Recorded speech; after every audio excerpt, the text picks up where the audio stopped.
It's a roster that's kind of earned its place at the moment, and obviously the head-to-head that I kind of wanted to look at was going to be the Oppers. We talked about Kaze, we talked about PTC. I feel like I think I'm not going too crazy here saying Kaze seems to be the more smart, but I mean you can just see stat wise alone though they're still relatively close. But I think there's also a big difference in terms of the support around the Opper for Kaze versus PTC here, Mitch. That's definitely a case that can be made. You look at PTC's performance when they were up against D13. I mean, that was one hell of a duel he was having with coming up against Annihilation. So when they come into this series then versus Vici, I'm expecting that he's still going to be under just as much pressure. We didn't really see him show up to the same extent that I was hoping in that series versus D13, despite making it to 3 maps, and they didn't manage to take it over the line. Mirage looked insanely convincing for them. So I'm hoping that when they come into this one, they'll be able to take down Vici. As Blood was saying, likely we're going to see a Mirage come through. They have the ability to pick it. I don't see why they wouldn't. But even then, it's just the individual skill that's on this lineup. What we've seen from Vici so far has been convincing. We're mentioning Kaze, we're mentioning Jam Young. Alman had some insane games as well.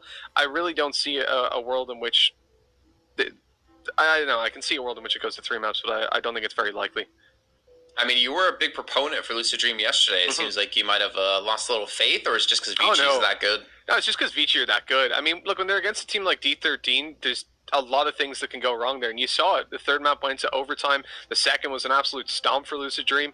But Vici are a different beast. You just can't expect the same kind of performance from Lucid Dream up against this giant. Well, let's take a look at the vetoes. They're going to be ready here between the two teams. We're talking about Mirage. Will we see it? And yes, indeed. But we're basically seeing the best map choice out of both teams off the bat. I mean, I say best map choice, obviously Inferno being a 90% win rate here for Vici out of 10 maps. But Nuke's 100% out of the last 5 times they played it. I mean, 3 mapper, it might be in the cards here, but I don't still know if I'm really a believer. I mean, just look at the maps alone. If it does go 3 maps, I still think that should be Vici's win with Nuke and Inferno. I feel like I know I said Mirage would be the only chance Lucid have of taking a map here, but you got to remember when Vici played against Bren earlier, which they won 2-0. They were okay having Mirage as a decider. Now, we didn't see them play Mirage because it was a clean 2-0 coming in from Vici, but it goes to show they are comfortable on this map. They have perhaps the deepest map pool of all the teams in this particular group, amongst all the 10 teams playing here in this tournament. And the only map they don't play is Dust 2, which has already been banned out. Apart from that, they can literally pick and choose whatever map they want. Vertigo being one of the other maps where they don't have that much of experience in, but then neither do anyone else playing this tournament. So, yeah. Lucid Dream have a chance of taking Mirage, maybe if they overperform, but still, I feel like Vici just might steal this away 2-0. There's the firepower, the tactical genius that is Advent, and even Omen and Zoking just having a little bit of a decent game. That's it. That's all they need. That's the win condition for Vici. I think we saw a really good T side coming through from Lucid Dream and Mirage, but up against Vici, that wasn't the case. They played this exact same veto 25 days ago or so, and it was 16-11 for Vici on Mirage. But Lucid Dream won both pistol rounds. So that scoreline's a little bit inflated in that sense. When it came to buy rounds, it was just dominant for Vici. Nuke again, 16-10. It was pretty close. That was oddly where they looked better. I don't really know how that's happened. But I guess they've had time to learn from it. But maybe that's going to be, they'll come in with a bigger brain than Vici. It's unlikely, though. Well, at least one thing is there is a little bit of a different roster for Lucid Dream here, because obviously CBBK is no longer with the team. He decided to take a step back, and Leaf has come in. So obviously that was going to be I can't even say more of a drill team, because they also brought in new players in the beginning of June, like June 1st, and this match played out on the 2nd. So, I mean, a close scoreline on 2 maps, 16-10, 16-11 last time they played, and they just brought in 2 new players. Maybe that's a sign that Lucid Dream could take on Vici. But then again, I mean, Vici have been looking pretty damn solid here, Dinko. Yeah, I just don't see a way ever that Lucid Dream can take on Vici here. I think they're just so much better individually, tactically. I wouldn't maybe even say massively on the individual level. I think it is just the tactics as well that'll come in here. They've got one of the best in-game leaders in the region, if not the best in-game leader. So once you've got that factor, you've got all the tactical elements alongside having the likes of Kaze that's just unbelievable on the AWP. The individual firepower available for Lucid Dream just isn't going to be enough to beat Vici here, especially with the preparation that they'll have coming into this tournament. So, yeah, there's just no way that Lucid Dream beat Vici today. I'm really curious to see the matchup between Jam Young and John Olsen as well. They seem to kind of be like a standout player for them, being to be able to entry in towards sites. Yeah, I mean, we can obviously say all day, and we'll eventually run out of breath saying that we think this is going to go Vinci's way. But I think, if anything, it's a telling sign to how good Lucid Dream can be. Because obviously in their match versus D13, it was a one-sided first map, a one-sided second map, and the third map is extremely close. But I really have no idea what this roster really brings to the table when they match up against other teams, because they've only played one game. They're going to have obviously 8 more to go, if I can do my math correctly, 7 after this. There's still a chance Lucid Dream can break through the top 8 or maintain a position in the top 8. And I think this match alone gives that idea of, or at least the information, where they're going to stand against the likes of maybe Tyloo, maybe like the Tiger. I mean, maybe if they play against Mazalite, that's like almost a guaranteed victory for them. Obviously, we'll see tomorrow how Mazalite are going to be playing. But it's a good, like, nice little indicator, right? And there's still so many matches left to come. As long as you place top 8, you still have time to work out before the playoffs kick off. Yeah, I think with these two teams have two very different goals coming into this tournament. Vinci's goal is to make the major, right? That's the top of the RMR groups. They want to win this tournament. They know they can. Whereas Lucid Dream coming into this, their goal is to get as many wins under their belt as possible and get going with this new roster. So I think we're looking at two very different teams in that perspective. And when you look at it from Vinci's perspective, they have to beat Lucid Dream today, right? You have to beat the teams that are in front of you. And Blair mentioned, Vici play at their level. They don't drop to the opponent's level. So Vici, they need to keep that consistent level, get in the momentum, and they should be the team picking up wins against these teams. So Vici have to be able to get as many rounds on the board, as many wins as they can moving forward if they're going to beat the rest of the teams like Tyloo, who they've traditionally struggled against. So they can't afford to drop games to the likes of Lucid Dream. Well, Deco and Blair, thank you very much for your thoughts on this match coming up. Mitch and I are going to take this one away as we do hop into our first game here of the series. It's our second game of the day, still one more to come up there after this. Mitch, I want to hear some scoreline predictions. I think we all kind of agree 2-0 most likely going to be coming through, but do you have any specific scorelines we're going to see? And if you get it exactly right, I'll order you pizza. Oh, all right, now we're talking. You know how to get me excited. I'm going to say Vici take this map 16-11. That's where I'm locking in. Yeah. Okay. So last time Lucid Dream won 1 pistol round on this. They managed to do pretty decently when it came to the buy rounds. I think they're a reasonably well-structured team. Starting out on the CT side, obviously for most teams, that's what you're going to want to begin on the defensive side, where you can at least build up a couple of rounds. What was it? So last time it was 9 rounds they picked up against Vici, which is pretty good. I think I'll have to double check this. They lost the opening pistol and they went 3-0 down, yeah. So if they pick up the pistol, there's a decent chance they end up in a very good spot, but I would imagine Vici have done a little bit of learning from that matchup as well as Lucid Dream. We'll see two very different teams. When there's 25 days between it and you're preparing for an event where you know that roster is going to be up against you again, you're going to have looked back at those games, especially with the brains that are on the Vici side. Well, I do have to ask, does that offer still work for me as well? If I get the prediction correctly, will you order me a pizza? I guess so. Let's do it. I'm going to go 16-7 for Vici. Ooh, all right. Not a believer. I just really want a pizza, so I'm just going to name stuff. I'm Price is Right in you almost here. All right, gotcha. First kill going towards PTC. It's going to be traded out, though, by Almond eventually on a 7-8-9. Going to push in towards the upper bomb site and joking. Well, take down Fox. So, again, just kills being traded, but that's also a good sign because we've seen a lot of teams lack that ability to do that in some of the past matches over these last few days with PTC. He's behind them. John Olsen, he's above them. The bomb will go down, coming down to Jam Young and Advent now in a 2-1-3. PTC's got a nice angle, but he's being watched. Jam Young going to spot that out in a second. He's being seen and taken out with a quick headshot connected. Lucid Dream this time are the ones to connect the pistol round. That was a good one. They lost Fox in 7-8-9. 10 players started on the server, but we end with 3 for the CT side. Not too bad. Can I revise my my score now? Nope. Damn. Unfortunately not, Jason. I mean, yeah, that round for me was about PTC.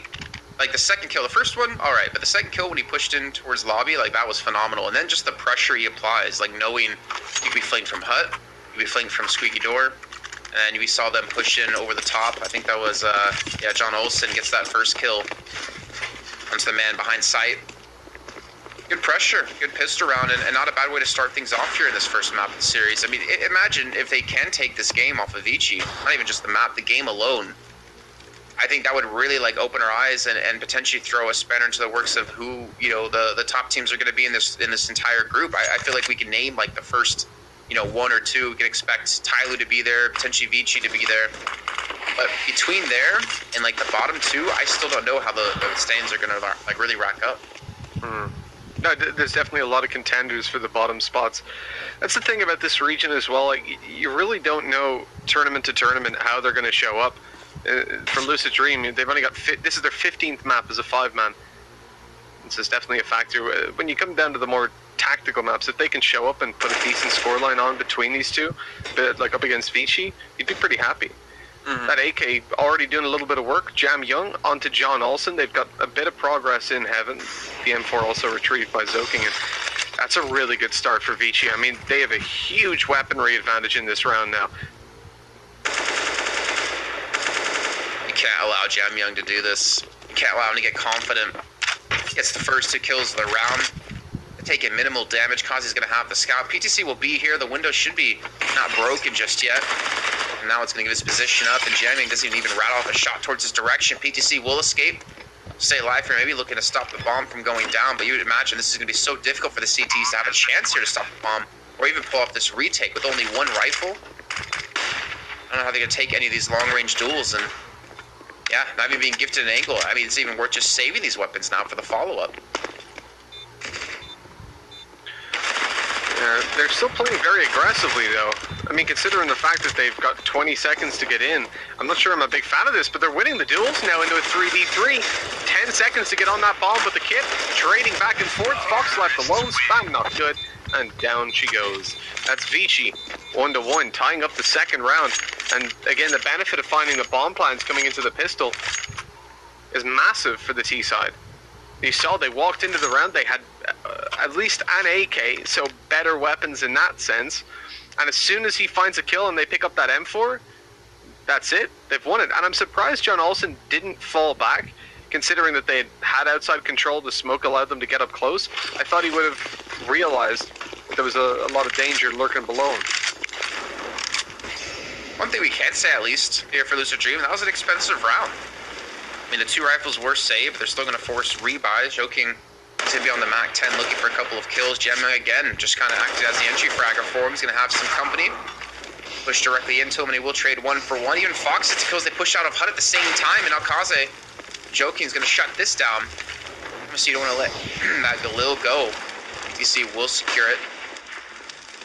On top, and Flash being thrown out. I would imagine they're not going to rush into this, especially the Deagles. And we've seen how many times these last 3 days this Deagles alone can win you around. But now it's going to be the after plant situation. Joking low on life. And still will be the 2-on-3.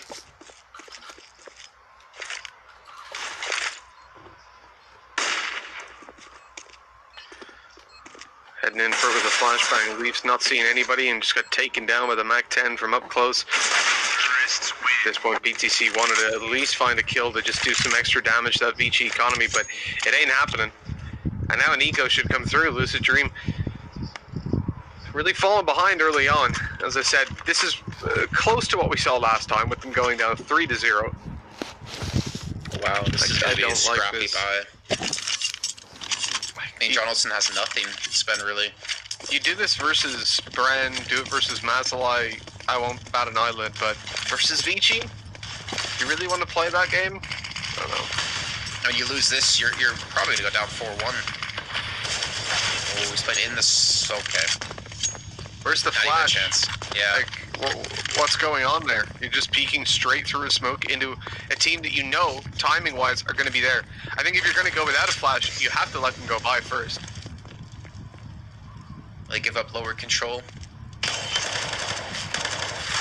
Kaze again, superior weapon. He's going to be rushed down, so at least be able to rescue the 1 M4. It's going to be in the hands of 789. They're all over the bomb site. He has an opportunity to hit some shots, but Joki just comes through the smoke, gets the kill, and Jam Young gets 2. Oh, talked about Jam Young before we got into this match, and he's definitely been able to keep his performance from earlier on. Only up to 5 kills, but very crucial kills. Now Fox left alone just with the AK. He's going to save it for the next. Again, like Lucid Dream, they're still doing decent damage to Vici, so obviously the buy-up was a little bit questionable, but they're at least keeping, again, the economy in check of their opponents. Makes things even more difficult to really sustain themselves further on. I mean, there is a world where, you know, a Vici win 1, maybe 2 rounds, we could see Vinci's economy completely shattered, and that could get Lucid Dream one step closer to tying things up. I mean, that's true, right? You could see Lucid putting Vici down to an eco and bringing the scoreline up. But the problem is, when you're on the CT side, you can't really be happy with tying up on 4-4 or 5-5.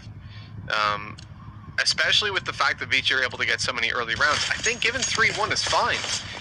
But Lucid, they obviously disagreed, and that force buy was reckless. Even now, investing quite heavily in Kaze tactical nade to mask the steps. That's definitely why it was done. But it shouldn't matter too much. They're up against those weaker weapons. Fox is able to open it up onto Alman at least. John Olsen, who I thought was dead, has actually managed to make it back with 17 health. He just vanished. Low position, Alman died. Oh no. Oh my. That timing. They're trying to rescue the weapon, and I haven't seen him get caught with a grenade in his hand and his pants down around his ankles. 4-on-3 man advantage for Lucid Dream. Weapon not going to be going their way. Joking's looking to come around. Fox can be completely blinded up, and Joking's looking for the shot, but he's not being gifted an angle. Their flashbang comes through. Fox can't get a break here. It seems they almost know he's in this position. Or do they? He just peeks around the corner and gets the kill to Joking. Now it's going to be a 4-on-2. Jamyoung and Kaze to save the round here for Vici.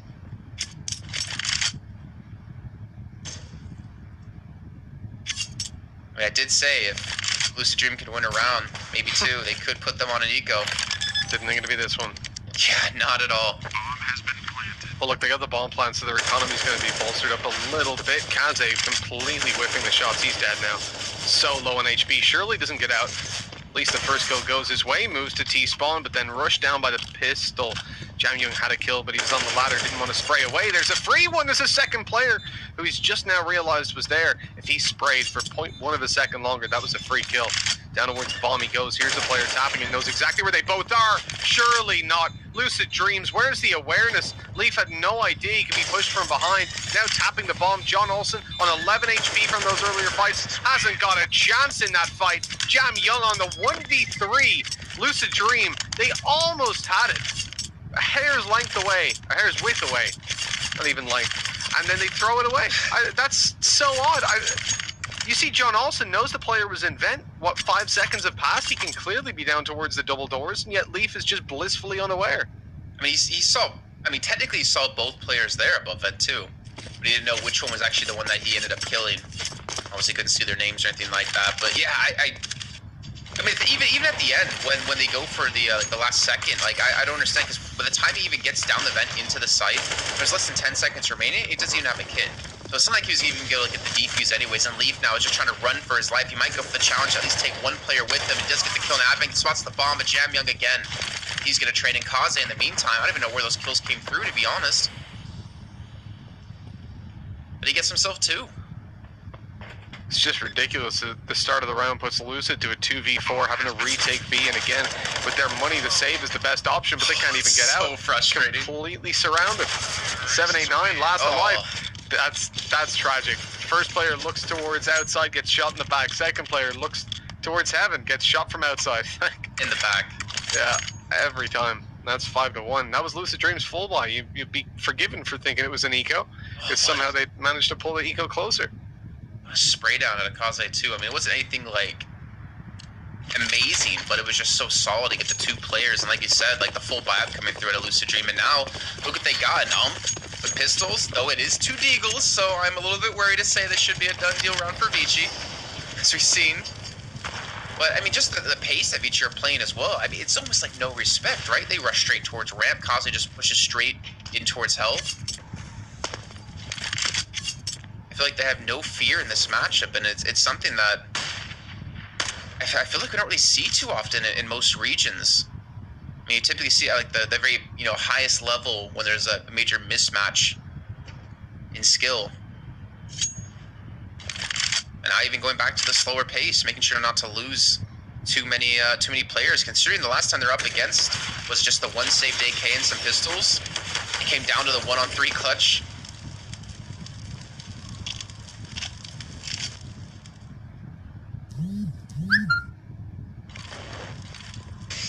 Let's see what they can manage with the Deagles in hand. Lucid Dream, 50 seconds left. They hear the smokes, they hear the nades, and they're ready for the players to come out squeaky door. This is not the kind of fight you want to take if you're up against the weaker weapons walking through a choke point. But luckily, they win every single duel. And with that, it's just Leaf and John Olsen to try this retake on. Nice clean round from Vici. My god, Jason, doesn't look like either of us is going to be right if this continues. Be even more one-sided. Oh, you just wait. At 16-7.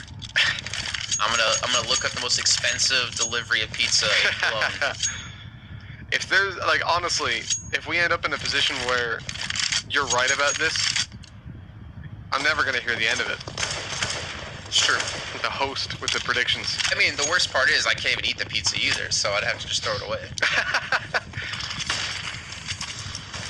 Or maybe I just freeze it and bring it to the next event we're out together. Be like, remember that pizza you ordered me? Here it is. Just imagine this, but not so green and moldy. Oh god. We're back on the buyout now, out of Lucid Dream. ETC is going to be on the op for the first time. Look actually where he is, and we see that. I think we've seen quite a few people hold positions like this towards Radio Room with the op. But unfortunately for him, no one's heading this direction, so he's not going to have a chance for the one-on-one. Fox gets completely overran towards the upper bomb side. The flank's going to come in quickly, but Almond's already going to be there. He drops down, he gets the first, he's looking for PTC, and Jamyoung, he just finishes opening the side. 2 kills for him, and now Leaf and PTC, you got to save. 7-1 for Vici.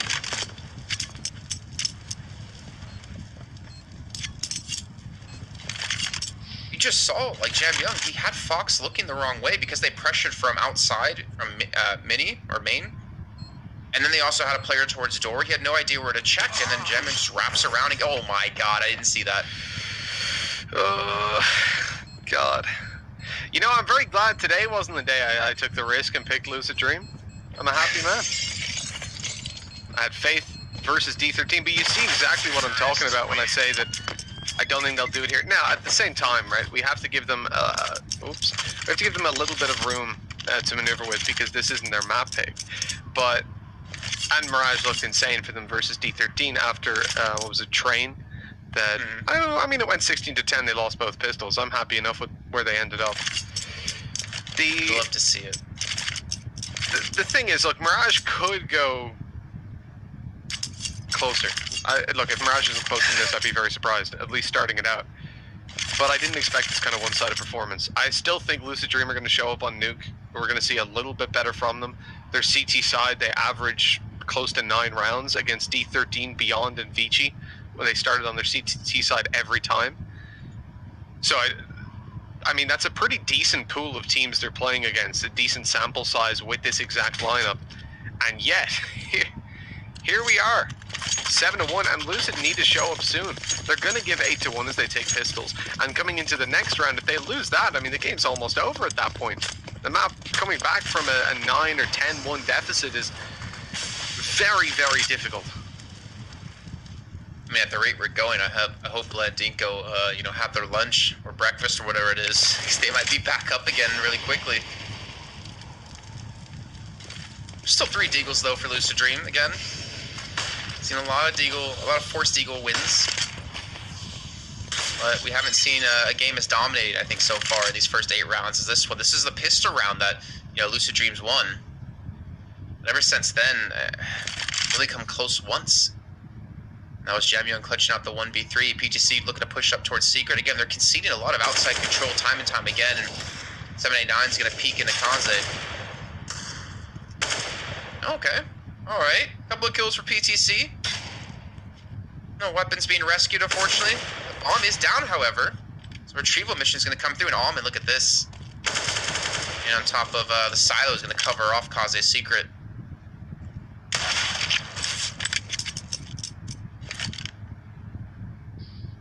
We're hitting some shots here.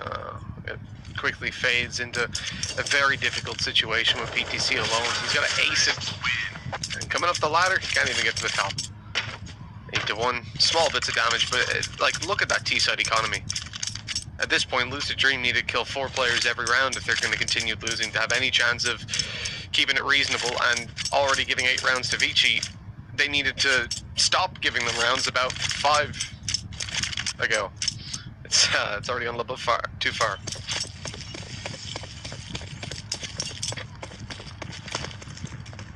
Well, the buyout coming back into the stream. I think if they're going to have a comeback, it's got to start in this round. Be 9-1 down, potentially 10-1 down. I mean, it's already hard enough as it is, but that's just become that much more difficult. I mean, I think a lot of their success hasn't even come for their gun rounds. I mean, their success, they're down 7 rounds. But you think about how the rounds have kind of played out, and I think the closest rounds they've had are the pistol was off the back of just basically the pistols. Like PTC had 2 nice deagle kills in the last round. Getting an op kill this time. Leaves currently on 1 kill. I'd actually check out the rest of the team and see where they're currently at. John, okay. Nice little first kill. 2-on-4 now. Surely Lucid Dream can't lose this, Mitch. Surely not. I almost said surely they can't win this. I'm like, that's the wrong way, Jason. Don't curse it. You've done it now, Jason. Here we go. Kaze first to take the fight. Eliminate 7, 8, 9. They've got ramp control, but wondering about those doors. Kaze repositions. That smoke's about to fade behind him. Player comes out, and that's Fox with an easy kill. A 1v3 now for Advent. Sprays onto the first. The bomb, it's now smoked off, and inside it, the defuse is happening while an AWP shot lands for PTC. And we will go 8-2. Lucid Dream finally getting around on the board. They've won the pistol, and then went 8 in a row without finding anything. I mean, they had a 3v1 on their eco, and up until now, that's the best they've looked, which is a very worrying prospect. We'll pair that with John also only having 2 kills, Leaf on 1. John was again one of like the standout players in their matches yesterday, or the match yesterday. He's having a really rough start here, and I mean, obviously that's got to be a nice little bit of wind under their sails, but is it going to be a gust or is it going to be a sneeze? I don't know. What's a smaller gust? What's like a weaker version of a gust? Sneeze is all I can come up with in the moment. That's, well, I think you've done better than like me. I don't even know. You know, one of I don't know. That sounds like a microphone.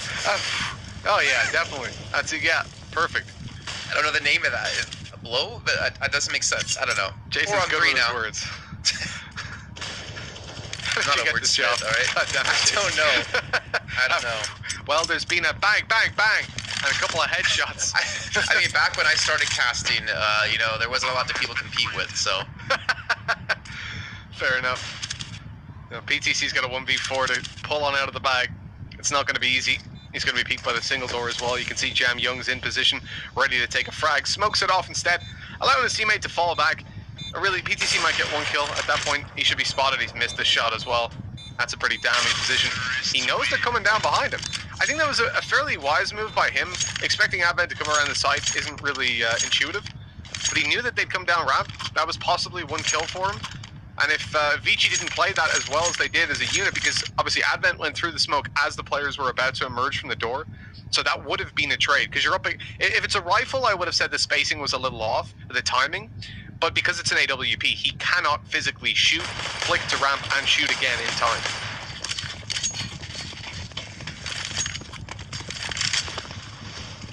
I think this is probably one of the most dominating games we've seen, and I'm actually looking back to like Tyloo's matches, but they're currently 1-1 at the moment since they lost to Invictus Gaming. Just double check that, make sure I was right when I say that. Yep, I was right. But definitely, hands down, the roughest match so far in Lucid Dream. They're on just the pistols. We're about to see double digits here beside of Vici, potentially. And yeah, I mean, playing as a unit, as you just said, like, it seems like Vici, I even at the same kind of idea of looking back on Beyond, I know I heavily, like, talked them up about, you know, flashing for each other and playing well as a team, but Vici, I think, are on a completely different level. You see there, I mean, just covering your teammates back, trading off kills, playing as a unit. Just making it so difficult now for Lucid Dream to really get any kills. Again, you're seeing Leaf on 1, John on 2. You know, 12 rounds in, and there's 3 kills on their bottom 2 players combined. Look at the money for Vici as well. This is just disgusting. The reality is, let's imagine Lucid Dream get 5 rounds. It's pretty good. they'll feel happy considering where they're at right now. But along the way, they're going to face full buy after full buy. So not only do they need to win the rounds, they need to win versus a full Vici 3 times in a row, when so far, they've not been able to have anything. I mean, I'd argue that the rounds they've got almost come down to RNG. You know, you keep trying it, you're eventually going to hit your shots. They're lined up. And my God, what a terrible ramp hold. Early on, they want to go for the boost up on top. I don't disagree with the play. Where's your molly? Where's your smoke? What are you doing just letting them run out ramp like that? I guess the gamble is that they're not going to come early, but you can't gamble that. That's why you have utility. That's what it's for. Oh, man, they're saving. A 10-2. They have to. I know they have to, but it's just a tragic situation. I mean, I know there's a vote to surrender. No, you gotta wait till your opponents are 10 rounds ahead. That's how it works in matchmaking. Well, we're almost there. we're one round away potentially, and obviously we're talking light of the situation and cracking jokes, but this is just how dominant Vici are being in this game. We're not seeing kills being picked up. Like when you see mistakes, like you said, of like no molly, no smoke, no flash to prevent them from just running straight through ramp at you. And it's not like it's the first time they've done that either. They've really done that, 1 or 2 times before. Let's see now. 11-2. They have weapons. They have decent amount of utility. PTC, I'm waiting for you to buy up a little bit more utility though. So you got 3,500. Okay. Oh, there we go. One flashbang. Or 2 flashbangs. This has just become immensely stressful. Oh, nice shot by PTC. Straight through the smoke. Give us another one. Oh, he's not spamming the left side. He's not going to push through that, is he? You've got a man advantage. What are you doing with an AWP? What are you doing? Why? It's like they just don't want to win around at this point.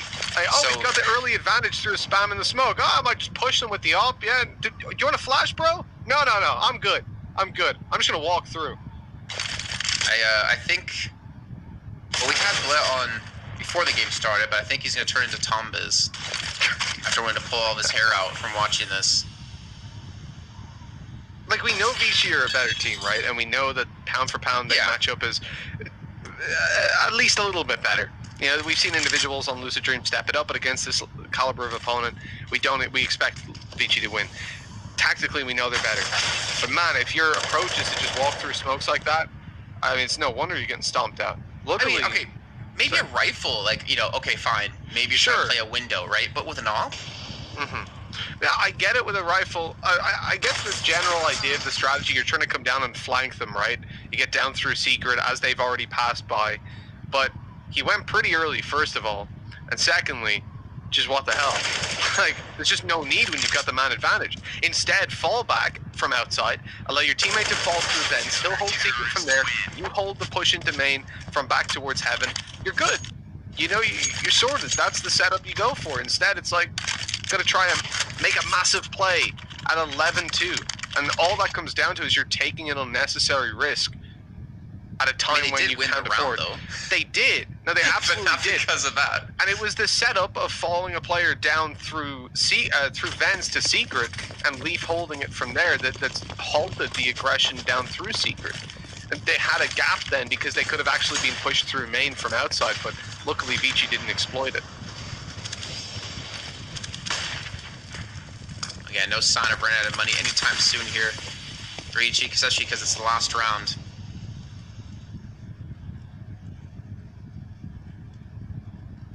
Like, money problems has been kind of, one of the problems for Lucid Dream.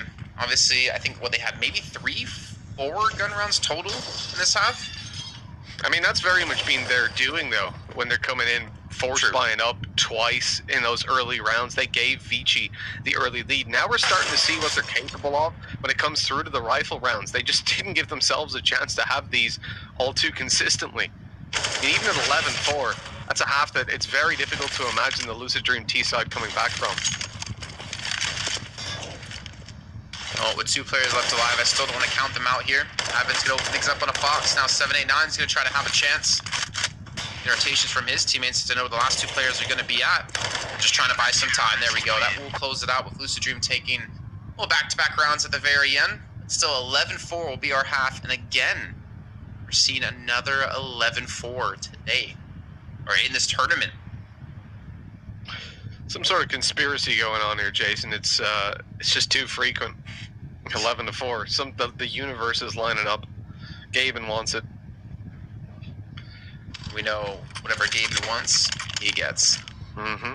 He would never have a 12-3. He doesn't like that.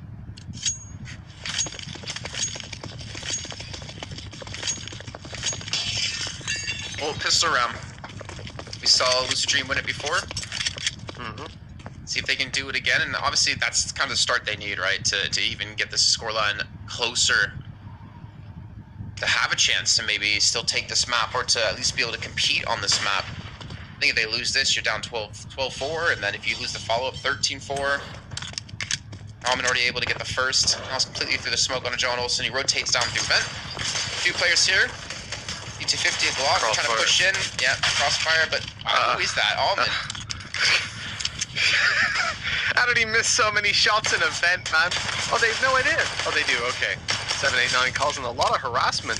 Missing the player that's 21 health. Gets him eventually. Swinging through for a little bit more. Not able to connect the shots. But elsewhere, Fox is pulling it all the way back. He got behind them in the vents. He's shutting them down. And it's all on Kaze. One frag now looking for Leaf over towards the doors. Opens them up. Swings through. And catches the body tags to eliminate Leaf. And pretty much close the map out for Vici. Their buy rounds are so impressive that without winning that pistol, I really don't think Lucid Dream are going to be able to swing back into this. So this should be clear cut now. If Lucid Dream even managed to make it to 7 rounds, I'd be impressed. The bomb plan came through, so force buy. But if they lose this one, it is over. Vici have taken it. I mean, do they force buy, or do they just wait This the next round? This is Lucid Dream, Jason. Oh yeah, that should never be. Why did I even ask the question? Look at that. Considering the position they're in, actually, it is a really good point. I think they should have taken maybe like P250s and bought up in the next round, because they need to consistently connect them. Taking a round like this, they've got their 3 AKs, they've got armor, but 2 players have none. So you need massive individual performances. They've given them 2 to 3 big guns. Fox, John Olsen, PTC, the men you can rely on to frag. Usually. Yeah, not so much for John Olsen this game. Well, he was on 5 kills in round number 15. Didn't see how many he's at the moment. Look at this Kaze. He's expecting like a boost up on top of red.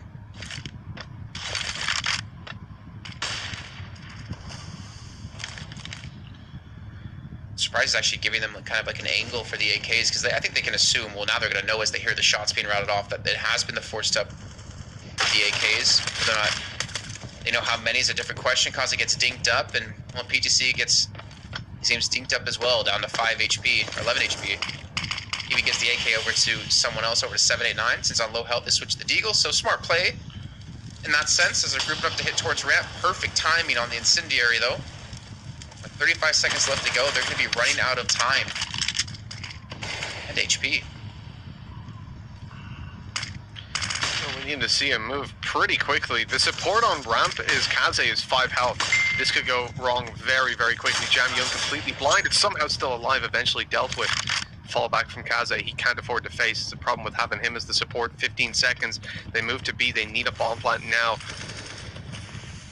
Kaze should be taken down by this lurk from Fox. That's a 2-man advantage then for Lucid Dream to play with. And Vici might even consider the save, to be honest. If they lose Kaze, Fox tucked in nice and tight behind that box, takes him down. And what do? Yeah, going in for the save. I think it's the right call. That AUG is not going to be retrievable, though. Impressive for Lucid Dream, though. They didn't lose a single player. Keep the 3 AKs. Even PT, well, actually, PTC is going to pick up an AUG, so he's even need to buy a weapon. It's just Leaf who's going to need a weapon. And, well, I guess they're able to set themselves on their way to start chaining up some rounds now because of this. Get their economy set up right. But I still don't want to count Vici out just yet. I mean, it's like a cheeky play with a rush on the MP9. Alman can be extremely deadly. He's only on 8 kills at the moment. Jam Young going to lead the way at 18. Kazi's on 17. That's just insane out of these two players. So that round... Sorry. No, I was going to say between them, I think they have more kills combined than the entirety of Lucid Dream. On that round, they got away with murder, really, because they tagged Kaze outside. He stopped holding it, dropped down, swapped positions with Alman, I think. Then he went to support ramp. Lucid Dream went back, hit ramp, got the player there. There was no support possible from Kaze because he'd be so careful on 10 health or sub 10. So there's nothing he could really do about that. So Lucid Dream got away with a free ramp push down to B, and then they just, you know, you saw one more kill. That was it. That was all they needed to confirm a save from Vici.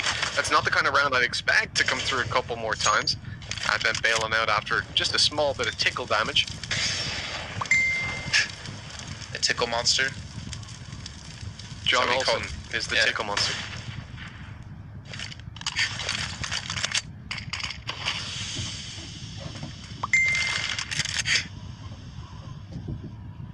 Well, to 5.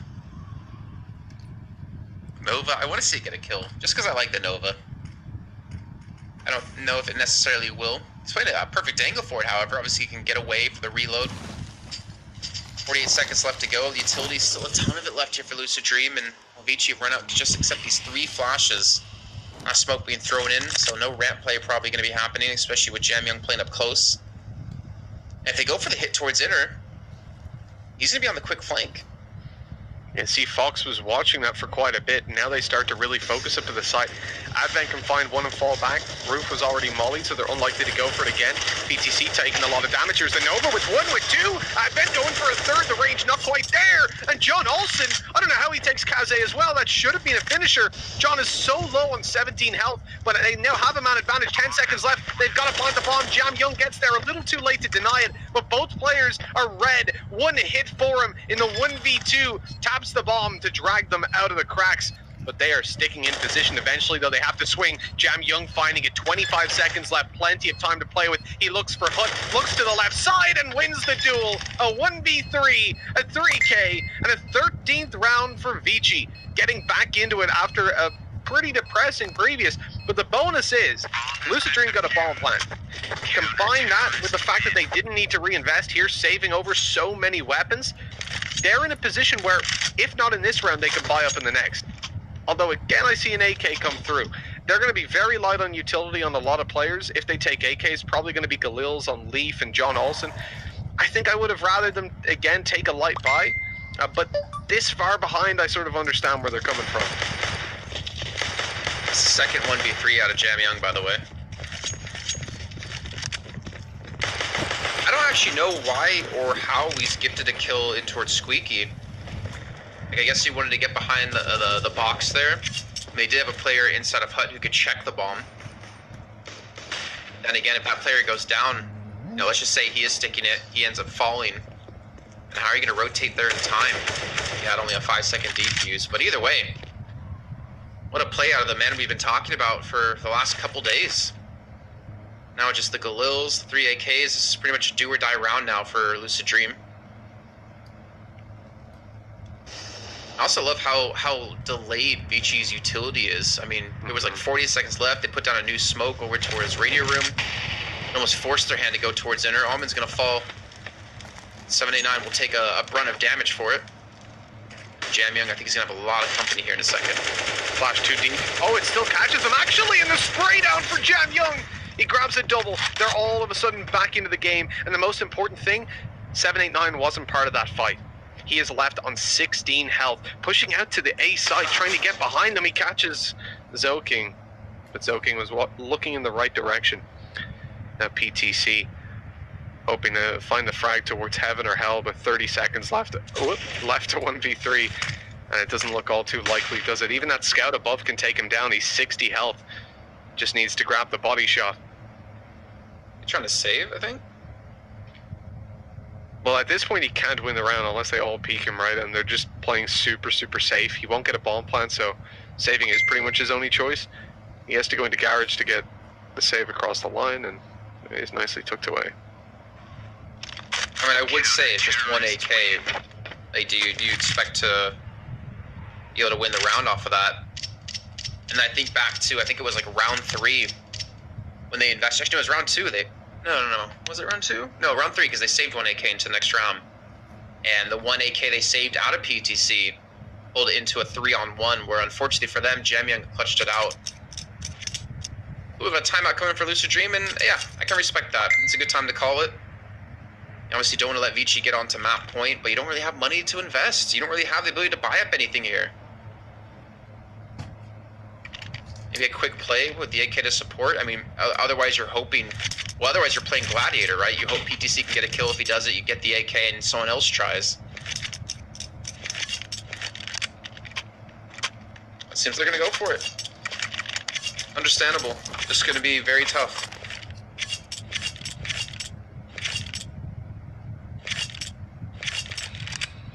Well, Jason, you know, what's on the line isn't just the CT side's economy for this round, or Lucid Dream's chance of taking this map, this series, or indeed just a learning experience away.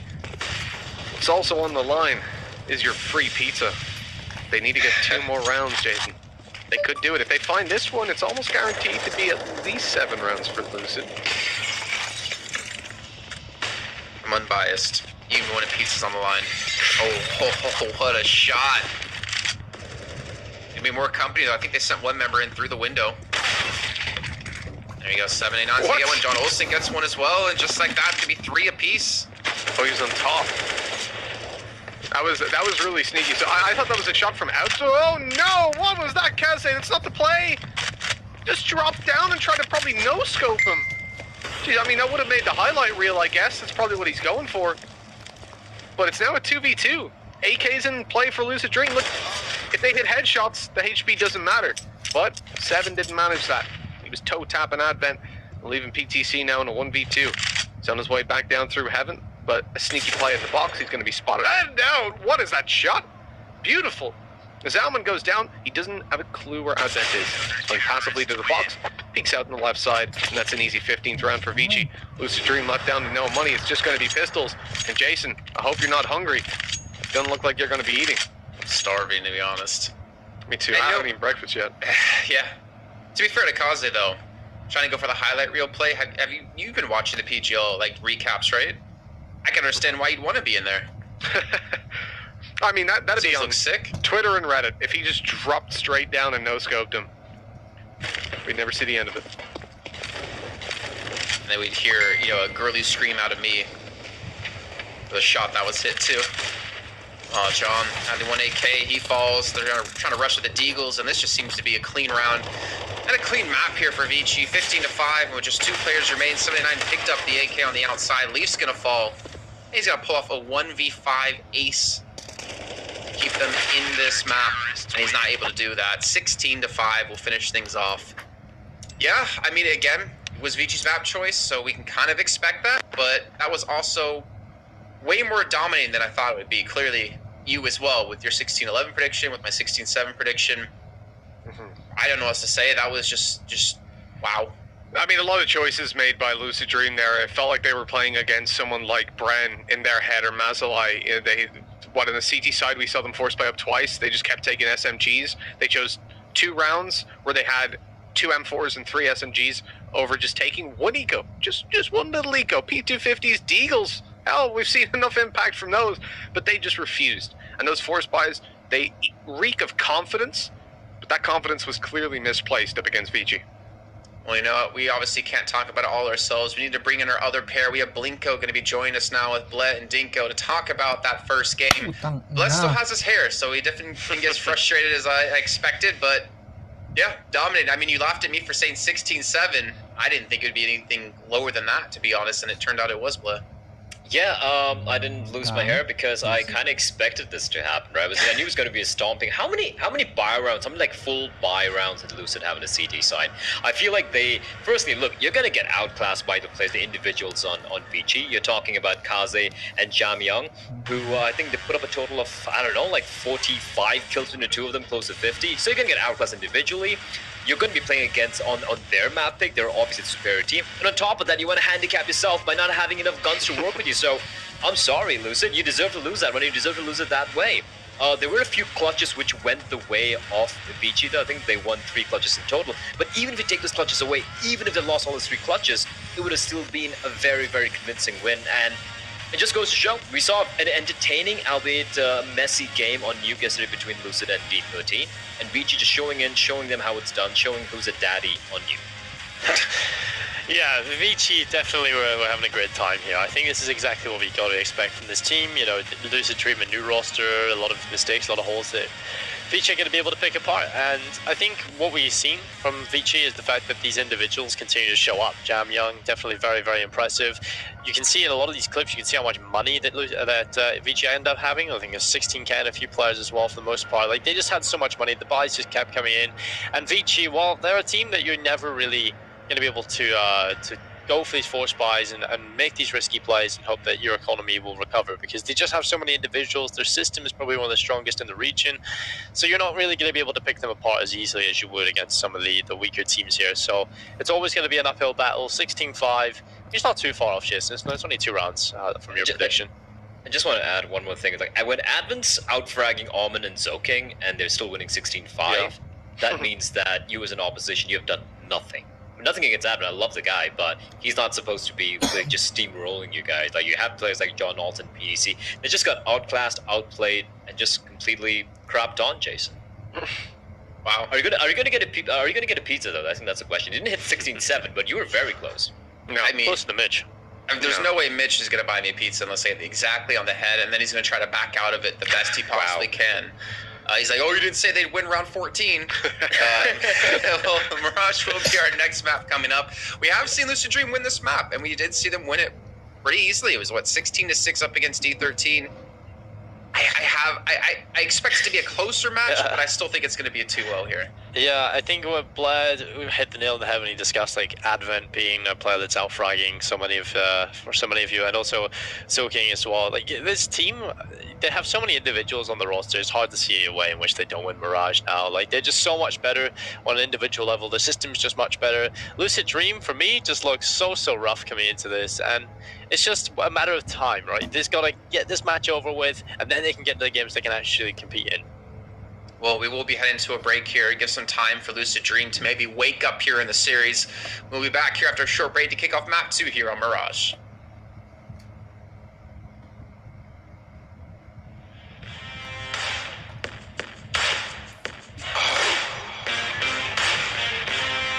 Yeah. When that horn blows, you know what that mean. Here come a king. Bow down, don't step in the ring. The end is near. Hear the fat lady sing. You hear them loud thumps. That's the crowd stumps. Wild and reckless, boy, they call us the wild ones. Never had no guidance. Got a thirst for violence. Don't sleep, hold up your eyelids. Here come the rebels, the lost ones, the forgotten, the weirdos, and the odd ones. We are the bosses. We are the bad guys. We'll get you baptized into the dark side when you hear the war cry. War cry. War cry. War cry. We are the wild ones running the nightfall. Better stay inside away from the outlaws when you hear the war cry. War cry. War cry. War cry. Yeah. Nah, you can't rock with us. A ticking time bomb, who wanna talk with us? All has fallen, we thrive in destruction. So hide your jewels, keep your chains tucked in. Watch the beauty all turn, nowhere to hide when the beauty's all burn. Bring on the chaos, we won't make him. Take us to your leader and watch us take him. Kick in the door and break in. Take everything you stole from us, everything that you owe to us. Take every opportunity you never showed to us. With no mask, so you know it's us. Listen to our war bosses. We are the bad guys. We'll get you baptized into the dark side when you hear the war cry. War cry. War cry. War cry. We are the wild ones running the nightfall. Better stay inside away from the outlaws when you hear the war cry. War cry. War cry. Yeah. War cry. War paint on our faces. Battle of the ages. We ain't the safest. We was locked in cages. You tried your best to erase us. Now you gotta face us. Nobody can save us. We wild and dangerous. Nobody can tame us. Who's sparking the flames up? You go and blame us. You can go and blame us. Here our war bosses. We are the bad guys.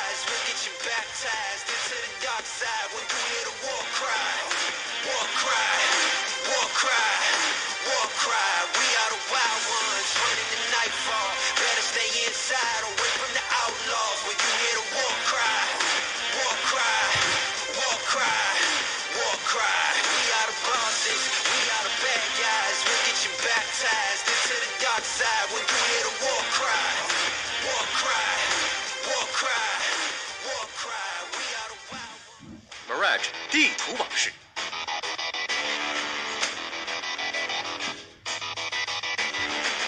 Mirage 作为一张热门的竞技地图，其合理的地图分布以及远近坚固的交火距离，都给人留下了非常深刻的印象。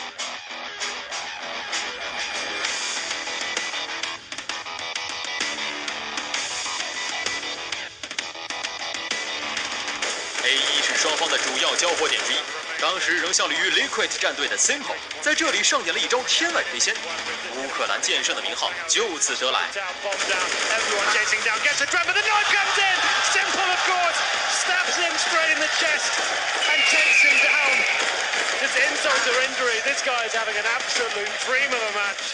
穿过 A1 来到 A 区，作为常规的爆弹点，这里通常会上演投掷物的交互博弈。当年 Winrate 在对阵 Cloud9 的比赛中，就凭借着灵性语言，完成了一波出其不意的3杀。Triple spray runs through the smoke into sleeping out, and that shatters the defense. Cloud9 in a 2-on-4. 中路作为连接 B 区和 A 区的重要通道，也是双方抢夺的重要战略区。火黑天才 Nico 曾在此处凭借一把 AK 完成了单人灭队的壮举。Может выйти.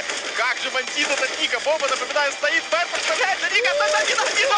Это сразу. Это Кейс. Ника, минус 5, 6-1. 当然 ，Mirage 地图最为人津津乐道的操作，当属冷神在白车的跳狙。2016年哥伦布 Major 半决赛上 ，Colt 凭借一杆跳狙，奇迹般的完成4杀，强行将比赛拖入加时后翻盘，4次封神，也在 B 区面包车旁留下了专属彩蛋。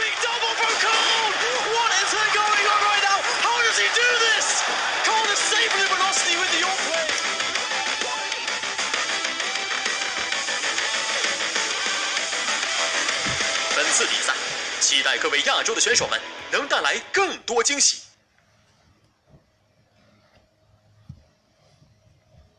And we're back, and no, it's not the first series done, and starting off the second series is actually the second map, since the first one went in a very landslided fashion to Vici Gaming, 16-5.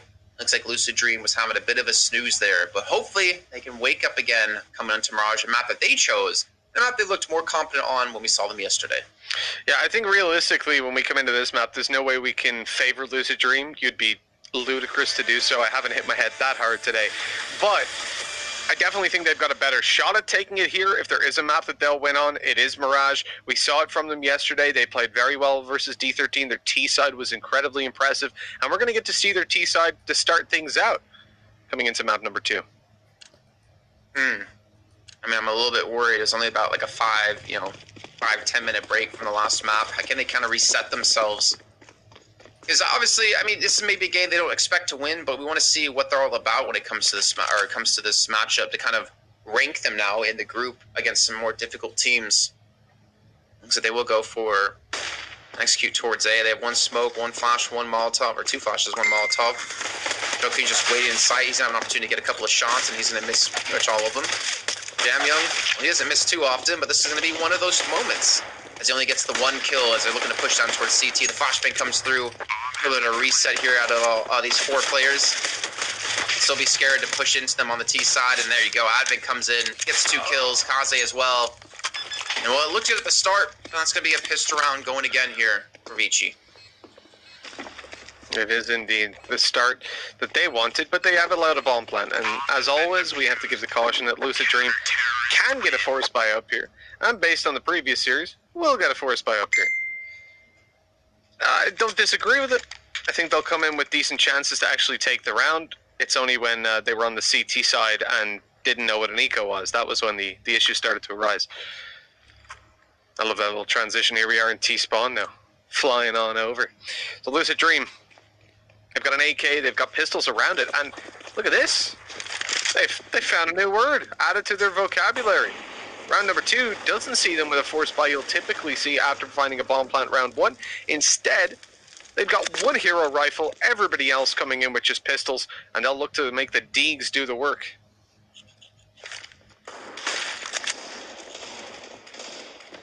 Well, they're trying to make the Deegs work, but you gotta hit your shots for them to work. Kaze takes Leaf out. Pretty clean round, all things considered. Oh, yeah, the cleanest of rounds, all things considered. That's what they needed. Yeah, thanks.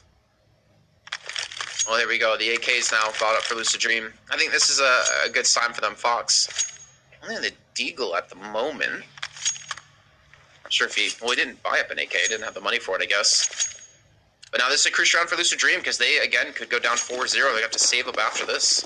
Let's see, maybe he can get the bomb down.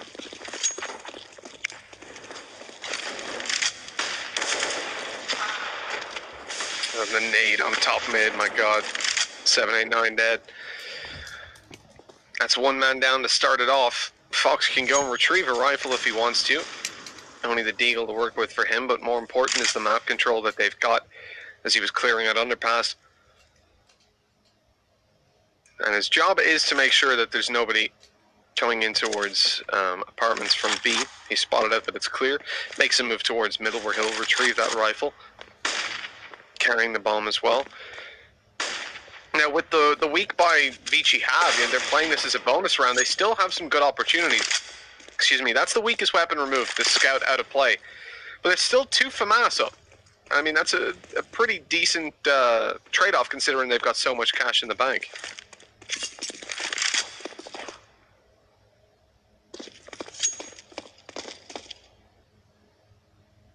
Around call being made to rotate over towards the A site. Just going to be joking. And Advent here. Almond though with the M4. Going to be over towards short to potentially watch out on this push in. They do have 1 smoke, so my question is where do they put that smoke down? Or sorry, they have 2 smokes. I guess the one was thrown in where I saw it. I don't know if he's going to have the other. Maybe throw it up to CT, but Advent's actually going to smoke himself off to look to go over the toll booth. Joking to play around the actual smoke. Gets the first. Gets the second, the bomb down, and a third. What's happening here? Well, he doesn't get all 3 kills, but they still shut this push down as quick as it began. Now John Olsen's left alone, and they're going to get wiped out. AK is going to be recovered, and Vici Gaming, I mean, this should ideally be a 4-0 start and a big amount of money in the bank.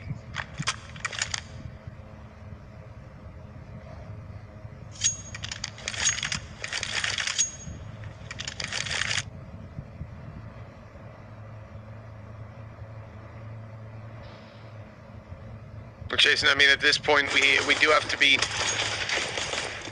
realistic. At 3-0 up for Vici, if they find the next round, not this one here, because they should be winning this. I like the little double peek. And then we'll be starting to tilt over in favor of Vici even more so. The early start's very important for the T side to do damage in. So far, they've not really succeeded at that goal. You can see that there's plenty of money, especially after the rifles they managed to convert and upgrade. So in this round, we're looking at a lot of weight on their shoulders to do damage, and I think they've achieved that. With 2 kills on the board, they're going to be able to upgrade a rifle as well, and John, well, they were actually, but now Zoking's in position to stop that. Either way, 1 minute 5 seconds on the clock, they can play this super slow. They don't need to make a move immediately. He's just chilling. Just lounging. Ooh, okay. I mean, the AK shot obviously gave away that he's going to be out towards middle. If John gets someone here, maybe Advent. I mean, Jam Young's going to be covering off towards short. He's trying to peek for information or looking to want to. There's 30 seconds left to go, so they're going to have to execute somewhere, and I would imagine it's going to be towards short, but they don't really have any utility to cover up any of these angles, especially the position that Advent's going to be holding. Now it's down to PTC, 2 players left to find. Luckily, he does have the bomb, and now he has an AK in hand. And technically, if he pushes up, he might have a moment. Actually cleanly getting towards the A side, but that's going to be spotted out. Jamman's going to close that. Very costly round here for Vici Gaming, but again, look at the funds they have. It's not too big of a loss. You know, for Lucid, that's the first step towards managing the CT's economy, making sure that it doesn't get out of control, as I would say it already is. They dropped the AWP. I didn't actually spot if Vici managed to save it or not. Considering positions, I'd imagine they did, with someone close to window. I didn't spot it, but either way, they have the op out. You can see the damage in the economy isn't quite there. 4 players still able to buy in the next. A great opening. 789 taken down through the smoke. And that mid push, they've spotted Alman. They know that he's tucked up close. He can't get out of here. There's absolutely no way. He has a Molotov, but the cover by Jam Young, they're baited in by Seeing Alman and Vici. This is the difference, right, between these two teams. At no point is a player really isolated in a fight. Okay, mid-window maybe, but that's reasonable. And then Alman was left alone. A pullback by Lucid Dream, taking the two individual fights and winning them, and now they're in with a chance. I don't know, man. Kaze's still alive, and he's got the op. Lee's trying to play the flank roll towards Palace. I mean, PTC has been hitting a couple of good shots here or there, but there's still some like pretty wide angles being covered, and that's going to be PTC falling. Kaze is kind of playing with his head on a swivel, trying to watch behind him, trying to watch in front of him. And we'll leave, get the entry in towards the A side. Avin's still going to be here, and the bomb's still trying to make its way up mid. It's going to be the showdown here. Kaze up against John Olsen. If he gets this kill, the round should be done. Kaze's going to miss. Molotov thrown in. Gonna smoke it up to look to probably re-peek it in, and obviously Advent's gonna be here around the corner to potentially stop the plant himself. Kaze's on 3 health. Looking for the spray down. He gets the first, almost the second. John Olsen down to 7 HP. Very risky cross back to the other side of the site.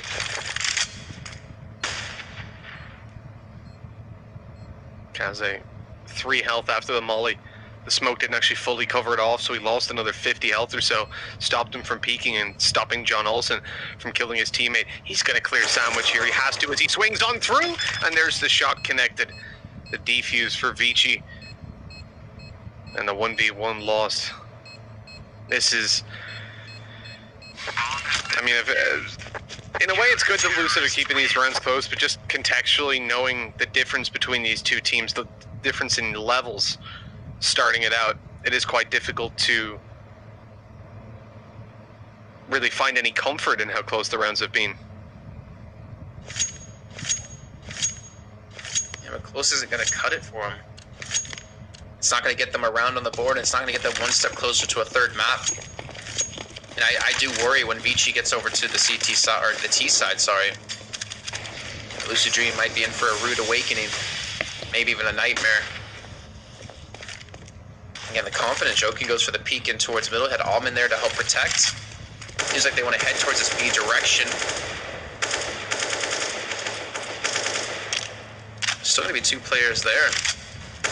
And I almost would say, you know, Lucid are just trying to get a feel out for Vici at the moment, but at what point do you start to say, no, they're just getting completely outplayed, and they don't seem to... I don't want to say have what it takes to close the rounds out. I think it's maybe better say to compete against the likes of Vici at the moment. Obviously, the new additions to the roster within June. I think you said about like 15 maps played for the team now. And they're not like a bad team or anything, but I think we're seeing like obviously the synergy is really not there for them, and again, their map pool's a little bit limited when it comes to their choices in a best of 3. Where's the connector smoke? I mean, they're going up through short, and nobody lobs smoke to connector. John Olsen still has one, but hey, he's too busy to take out his smokes because he's headshotting everyone. Zoking got a big clutch to make happen, can't get it done, and now Kaze retaking B with an AWP. Not exactly the position to be in. As he moves forward, drops his op early so he can go through and find a rifle, but it's way out on the site. He's got to take a risky walkout. Managing to land that M4. Was that spotted though? Was Leaf watching the M4? I think he was blocked from view by the bench. And now a 1v1 as Kaze looks for the final player. The spraying was so close, but PTC just about clutches it out and puts one on the board for Lucid. You know, the last time these teams played on this map 25 days ago, Vici on the T side won the pistol, and then took it 3-0 because of that. But from that point forward, they won a grand total of 3 out of the remaining 12 rounds on their T side. Each one was a standalone without a follow-up. That at least paints a somewhat pretty picture if Lucid can get up around 6 rounds or so. But perhaps they'll be able to have the shutout CT side they did previously. But that doesn't seem all too likely when we take into consideration Nuke and how that one went down.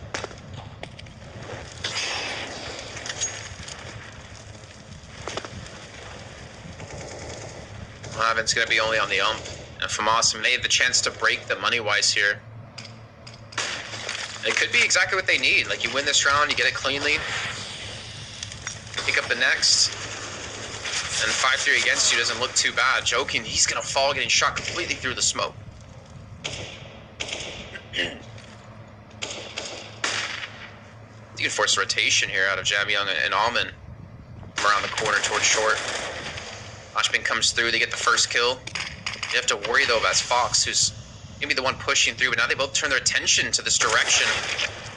He's gonna fall as well. They have the man advantage, and now, well, they've lost it.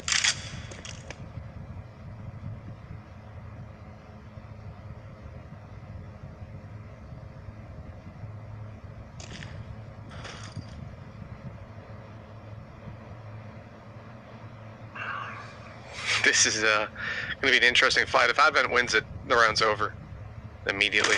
The UMP up close. Look, it's just not an angle you check, really, is it? Although John Olsen walked around and spotted him quite quickly, then no. Passive hold. So PTC takes down Kaze on the overextension, looking for Almond. Very brave to not even worry about his back. He's going to just plant the open. Why not? He only spotted a player in Palace a couple seconds ago.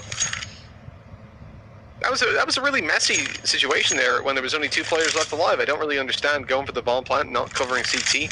I get they can come out of Palace as well, so there wasn't a whole lot of opportunities for them. But Kaze on the swift dies, 32.7% accuracy. He's only got 3 kills with the op so far. It's he's on fire with the rifles. That's the thing. But when the op comes out in force, you know about it. Yeah, I don't think I ever judge accuracy too much, to be fair. I mean, you see people spray a ton in this game, you know, for wall bangs or just to pre-aim positions. I mean, you're hearing like a spray of the FAMAS out of Almond, and obviously that's going to affect his accuracy overall. I would love to see the accuracy, like, hold out a little bit deeper, right? Like, when fighting someone, as in, like, in direct contact with them, what's your accuracy? I think we'd see that number bursted up quite high. Jamyung's going to get sprayed down onto 3. The bomb's still going to be the hands, though, of the T side for Lucid Dream. Almond's waiting, rotations coming through out of Joking. And even Advent pushing out ramp. Spot out the last player, but now his position's been given up, and John Olsen, well, he rescues an AK. Let's get tagged down to 1 HP, and he will fall, and Vici, well, they're going to bounce back 7-1 and continuing this pace.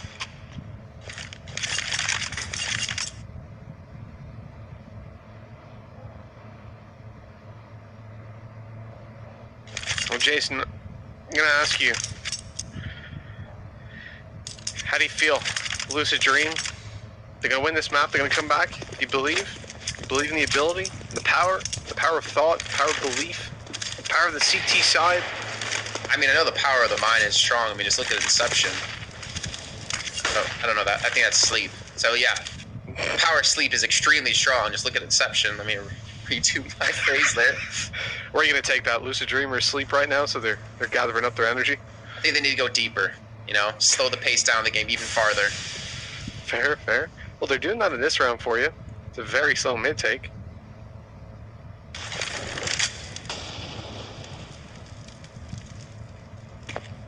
I don't know. I still think this is going to be Vici's game, though. I mean, the round's been a lot closer, to be fair, comparing it to Nuke. But as you see there, like, Vici are just so good up against Lucid Dream of just getting an initial kill or backing away or just playing, like, different angles. Like, that's, I think, one of the first times they've actually boosted up there. And they get the punish with it right away. John Olsen trying to play for the flank or the a little bit of a lurk, and well, he gets dinked up and killed off right off the bat. Exactly as you're saying, you know, finding these kills, falling back, and Lucid Dream's trading ability has been pretty rough at the moment. I know HLTV has the kill, assist, survive, traded. I'd love if they had just traded. I think that will provide a lot of context on actual deaths, because if I see a player die 20 times, I don't really care. You know, it doesn't matter to me at all. It's more about, you know, if you're entering and you've got a 0.5 KD, but you're traded 100% of the time, well then, fantastic, on the T side at least. Yeah, you should just hope that your teammate dies more often, so you can always get the trades, right? There you go. UTC. He's got the Dragon Lore, but he's no more. Vici now up 8-1. I mean, the thing is, like, how fast-paced Vici played Nuke. That's what I'm kind of imagining is going to happen when we get to Mirage on T side for them, because right now they're kind of on the mercy or at the mercy of Lucid Dream, right? Waiting for them to push into them. And they're definitely taking their time in these rounds, but they're still going the way of Vici, and I don't know what they need to change up. I would still like to see maybe like a set execute towards A, maybe use the middle a little bit more to go for like a 3-2 split on towards the A site. But they need to stop getting pinned. They need to stop playing basically with the hand tied behind their back by losing a player within the first, 30 seconds.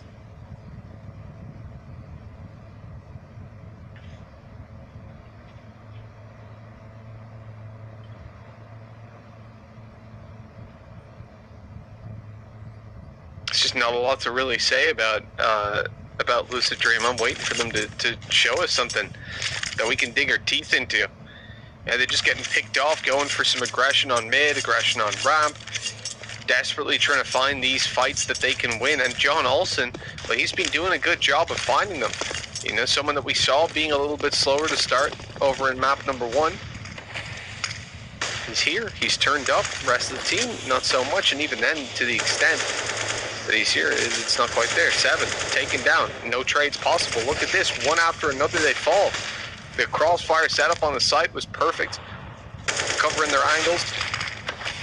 And although Advent got a little bit ambitious there, I can understand why. John also with the nade out misses the opportunity for a kill. Kaze immediately for the trade, and Vici will go 9-1 up. Jason, round by round, minute by minute, I'm getting happier and happier that I didn't take the risk of saying Lucid Dream would take it. I felt the temptation. I wanted to gamble at the start. When you asked me, I was like, wouldn't it be sweet?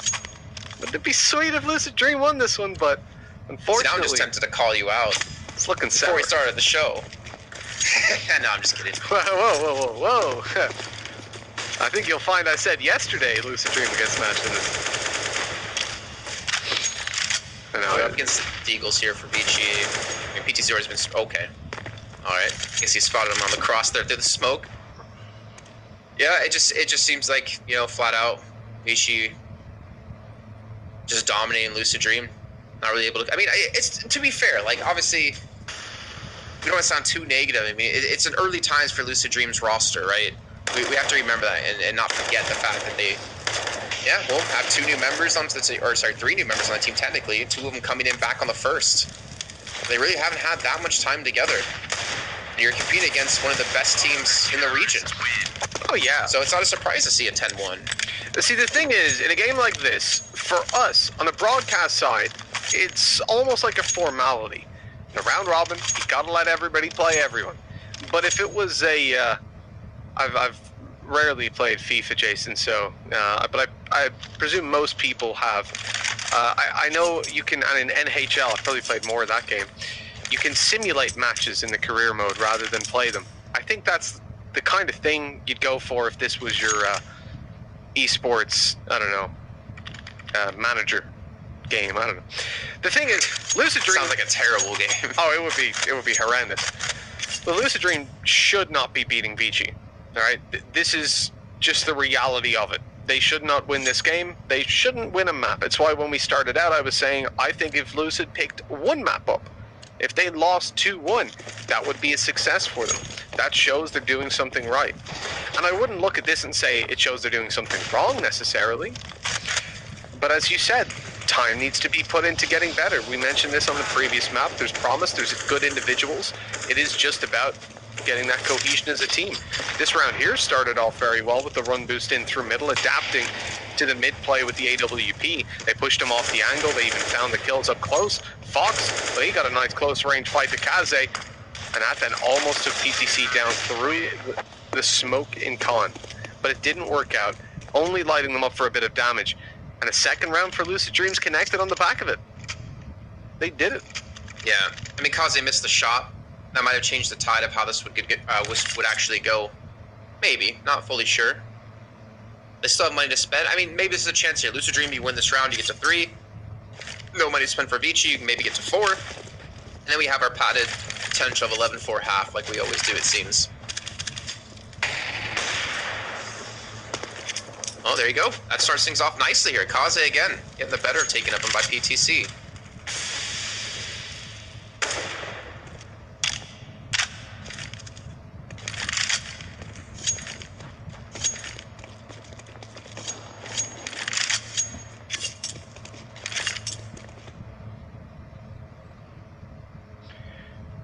Well, Jason, we move into round number 13. Lucid Dream are changing their approach a little bit, looking in towards the A-bomb site. 4 players outside it early on. They send over Fox to just cause a little bit of mayhem on the B site. Utility thrown out, and here come the smokes over A. As a confident strategy from Lucid, a much faster, more pointed one than what we've seen in the last couple. As 789 gets dropped, nobody else is out. He died, what, 8 seconds ago? And eventually, the team starts to push. Very odd. 789 unfortunately used his bait. But the round still seems to be going their way for now, at least. The flash going to come through. Here's the peek from Alman, and really nicely handled. Get behind the box, Alman. Luckily, Zoking was taking down PTC before Alman was caught with a flash in hand. And Leaf's got a 1v2. He's the master of 1v2s, though, and already found his first kill. Out for another, and the headshot to Alman to close it out. An off save and a 3rd round for Lucid. Honestly, I don't think I've seen Leaf lose a 1v2 in the last 2 days. That would have been sick if it was Leaf with stats, and then like the title was like 1v2 Master. But yeah, Jam Young. I mean, he's just playing typical Jam Young style. Not a utility being used, but you should expect that.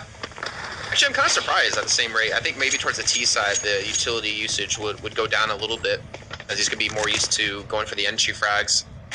But like I was saying before, like you're breaking the economy. They're actually forcing up into this round. 2 scouts, 2 FAMAS, and an ump.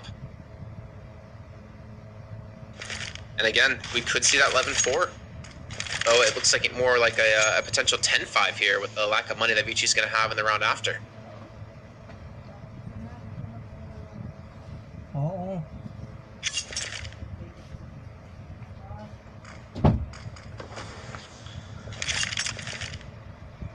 Lucid with 5 rounds, it's one shy of what I wanted, but a turnaround from half to half would definitely be impressive. It will give them an opportunity, at least when they come to the CT. As we said, the last time these two teams faced, when it came to buy rounds, Vici won 3 out of 12 of the final rounds on their T side. Still managed to win the game. For Lucid. I still don't believe. I need a little bit more time. I need to see a little bit more from this roster. If they take both of these rounds, well then maybe. Just maybe they can start to win our hearts and minds. Looking for the A side yet again. Quite a passive hold. They've managed to successfully drag the rotates out of window and towards B. Kaze is isolated on the site, already connecting one shot onto John Olsen, looking for the head, can't find it, and they both go down. An easy bomb plant now for Lucid, and Vici should be saving.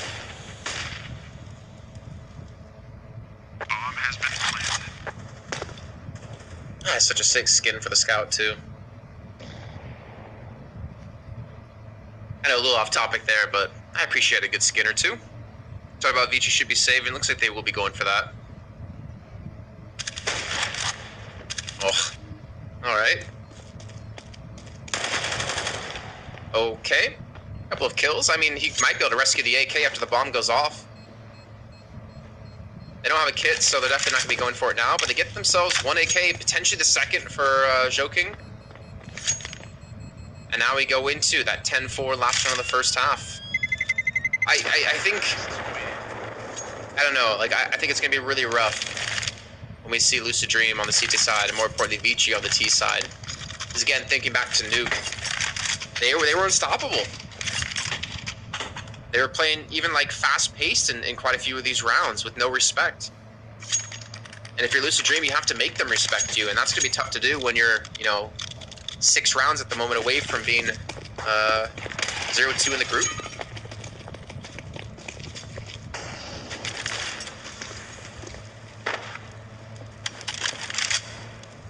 A full A hit.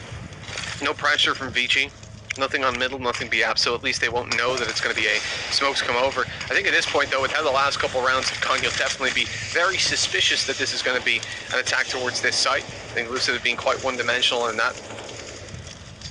The rotates on their way, nobody pushing through the smokes, but even still, Leaf picks up one through the smoke. As they on the tag. They don't have a nade, but the looks of things, there's one going through eventually. There was a flash, actually. Excusez-moi.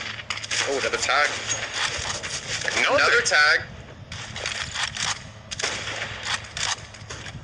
spiraling out of control here, Jason. 3 tags in the space of close to as many seconds. Another headshot though. PTC side blind and Advent putting it into now a rough situation to come back from. They've got to clear into an AWP that's 10 health. If they can find the first shot, they'll be coming out on top. Jam Young sees one on stairs. Easy frag down below as well. Over towards Tetris. The player now spotted as Kaze moves in with the FAMAS.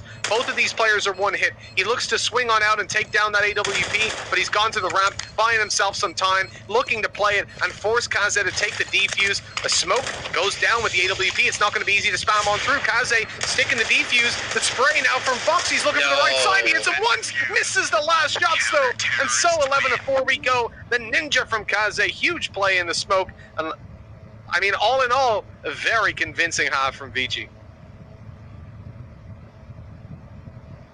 And another 11-4. I mean, Alman and Kaze like set up that entire retake with the scout shots they hit. Like 3 tags coming through. Obviously, Jamion getting 2 was phenomenal. I don't know. This is rough. We're going to see even a timeout called in for Lucid Dream. I think it's the most timeouts we've seen in a series, actually.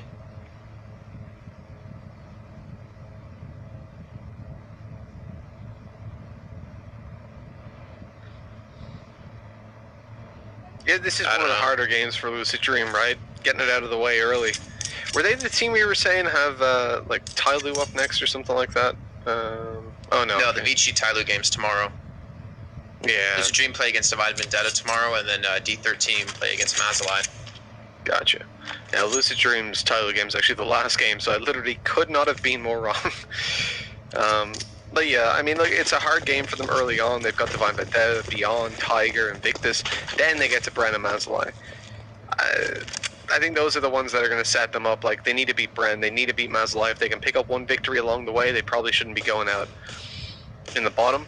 And then they can try and improve for playoffs. Week on week as well, you know, that's a percentage-wise, it's a lot of time for them to improve versus what they've had.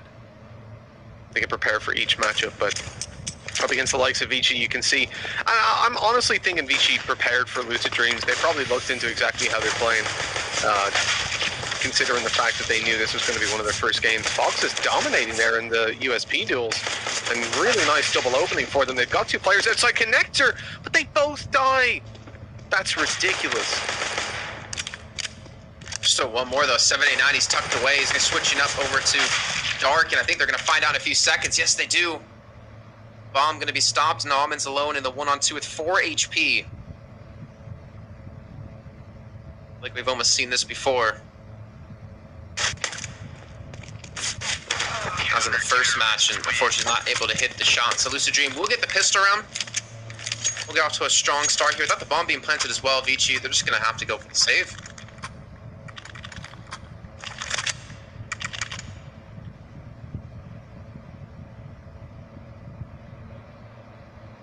Bit of a wild pistol round, really. It looked like Lucid had it on lockdown from the start, but they certainly made it a little bit closer than it needed to be. That connector play, 2 players outside of it, 1 comes barreling through from the T side. That should be a free kill, and then a free one onto the second one as well in the 2v1, but somehow the T side came ahead.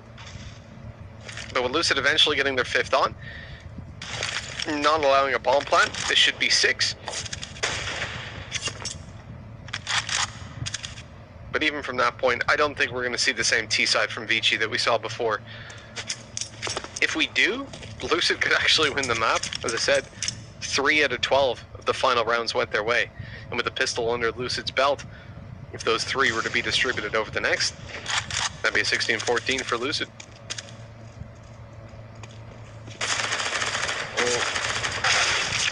There you go. So Alman's going to come through. I mean, even just like plays like that, coming through a window to kind of hit same spot together. Alman's trying to catch the rotate, and Fox just reads it perfectly. And Kaze with the Glock. I mean, he does have the bomb. Best case, he gets the bomb planted. Which it looks like he's going to be able to, actually. Some extra money, some extra utility. Sometimes there's a world where he clutches this out with a Glock as well, 1v3.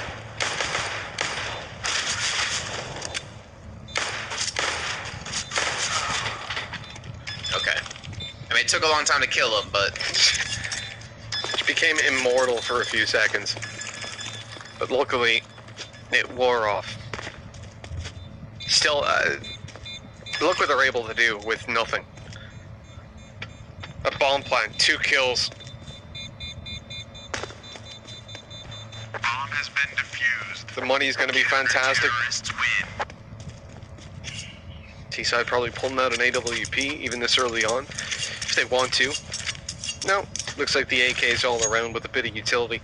We'll see more pointed rounds from them.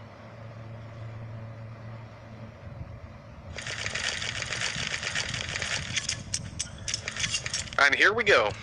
See, it's hard in games like this because it always feels like it's just a matter of time, right, Jason? Like, okay, Lucid Dream pick up the pistol, they get the one after, but it feels like in either this buy round or the next, Vici are just going to come in, smack Lucid to death, and then win the game. yeah, no, I agree. It's like, it's impending doom, delaying the inevitable, potentially.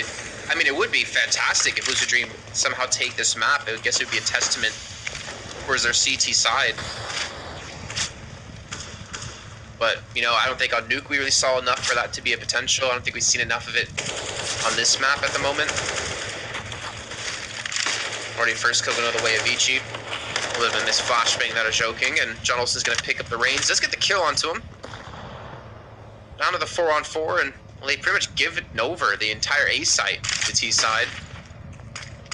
Jam Young's going to be there just waiting for any rotations back, and they might even look to bring the bomb in that direction. Weapon advantage clear in the hands of Vici. And also, like I said before, they basically have this A site, or at least close to having it. Jam Young is going to start making a move. He's not tradable in his current position. The rest of the team only just on the ramp now, but there you go. He wins the duel anyways. Now they're going for the site. John Olsen, the only one that can actually stop them. He spots them, swings up in the open though, and all 3 had a sight line on. Bomb being planted. Focusing on the fight towards Fox. And it's just so individual. 3v3, not one player has waited for their teammate. They've just gone in to try and do some damage. Either stop them getting to side, stop the bomb plant. What is this from Leap? He's a 1v2 god, but not a 1v3. So close, and 1 HP that separates him. If he had an M4 there, he won that duel, because he headshot Advent. I mean, I think he dinked him, didn't he? Yeah, exactly, but it was just an MP9. Maybe even through the floor as well. Advent 34 HP, I think it must have been through the floor. Either that or it was like a shoulder shot. No, he was 12 HP. It was definitely through the floor. There would be so dead. 12 to 6 now, big 3-man stack towards the B site. Look at this pace they've taken middle though. Look how fast they've gotten out here. On the control being gifted over to Vici from Lucid Dream. Especially with joking inside of the house. Jamie gets the first kill into John Olsen. That's over towards A ramp. The A site's completely open. And if you're PTC or 7, I mean, even if you're Fox, just save. Just give him the A site now and hope that Joaquin can't pick up any kills. And he should be falling from this. Oh my god. Maybe they feel like they can do it now. Yeah, after those 2 kills, they're definitely going in for this. They can't allow Vici to claim a further lead. Those are big mistakes being made. Advent even peeked straight into the AWP, and the rifles that were saved over, they're doing so much damage. Investing into these was risky. You know, it looked like they would almost be forced to save them. But now they've isolated both players as well. 2 1v1s later, and it's Lucid Dreams round. That's an insane one to come back into. I mean, I was 100% on board with you, Jason. That was a save. It had to be.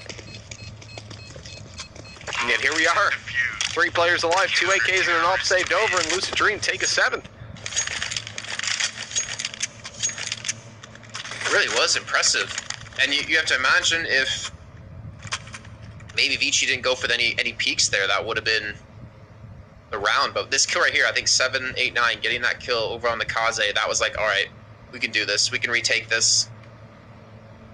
I don't think they would have had the motivation to go for it without that second kill. But now Vici going to be on the save. They're going for a timeout. I got my 7 rounds eventually. Maybe you'll get your 11 out of Lucid Dream. Hell, maybe we'll get a 16 and go over to the third map of Inferno, which... That'll be an interesting one. I think that pretty much has everything written towards Vici. 90% win rate in the last 10 times they played it. And Lucid Dream have only played it twice and haven't won it.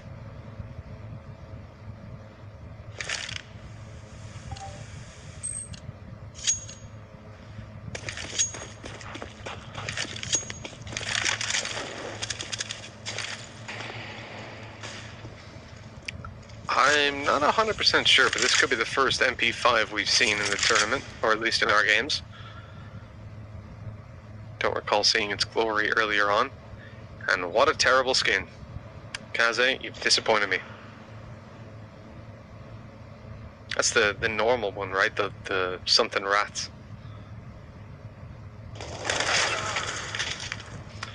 Pretty sure it is. 7's full in the connector. This is, oh my god, Alman. He really thought he was free there, didn't he? Just bunny hopping on up with a nade or a knife out, I'm not 100% sure. At least they managed to trade him back. The smoke down in CT, they can get over and plant the bomb. Fox should be dealt with soon. Zoking is getting up close. Is there a flash for him? No, he's just dry peeking it. That's a mistake. Jeez. They're throwing that round away. It looked like it was going to be all theirs. Jam Young. How's he managed that? He just takes a double. The bomb's down in the open. A long flank by Leaf. The 1v2 god. He failed in the 1v3s, but surely, Jason, the 1v1's even easier. Thing is, Jam Young has no idea he's here, and he's not going to know he's here until he's probably dead. What? Oh my god. You cannot miss those. He's so lucky he got it in the end, but that's embarrassing. Almost just handed him the round.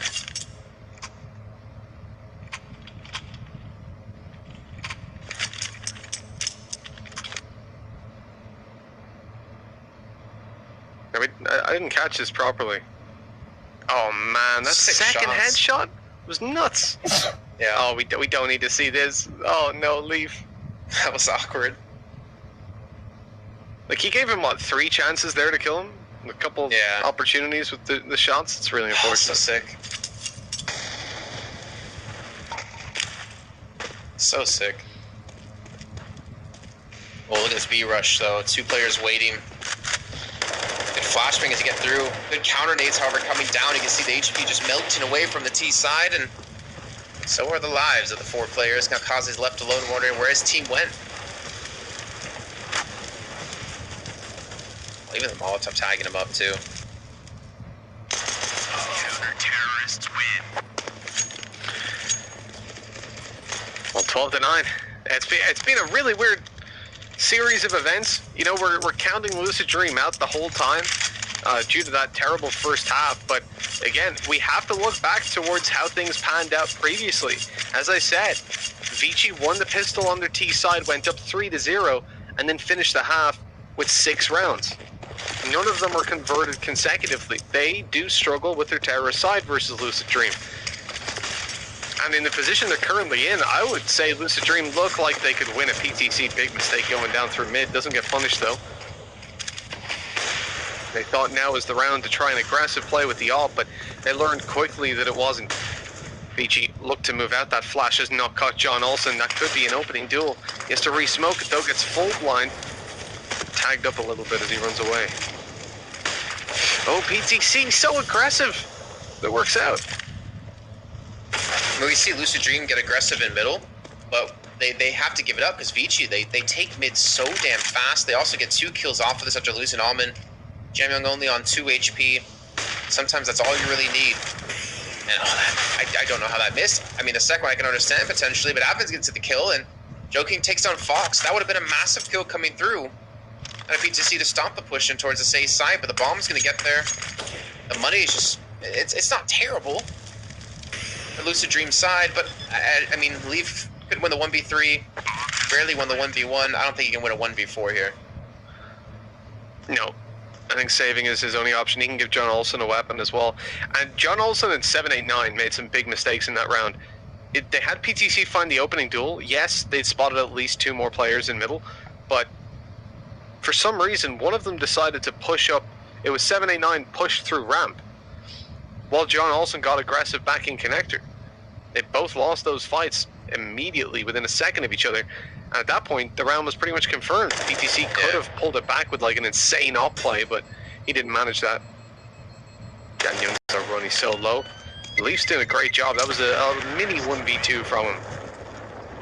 Guaranteeing the saved over rifle, right? Yeah. Oh.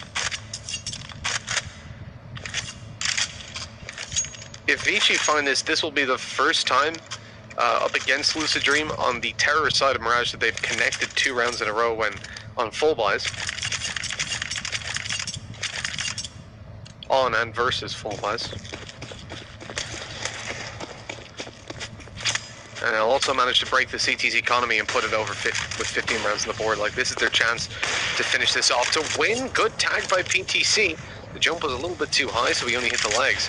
The molly down, though, stops PTC from supporting A. They can go now. They know that that Opera is isolated, and they're not throwing over smokes. Instead, they're already pushed out to Tetris by the time any smokes even come over. Trying to smoke off the man in towards Shadow. John's going to pay the price already. Flashbang comes through, 7 gets the first, but he's going to be sprayed out by Advent. Like you said, they're going to be able to take this site a little bit slower than maybe like to have seen. Still waiting for maybe some smokes to come down because Fox is still going to have an angle. See Advent trying to make his way in towards the site with a bomb. They have the jungle smoke, but that's faded away, and this is going to be tough now because they've lost out on a good part of their utility, except they still have 2 smokes left. One can be thrown in. Jungle will be blocked off, and yeah, if you're Lucid Dream, 3 on 4, and you have no money to spend, you gotta save.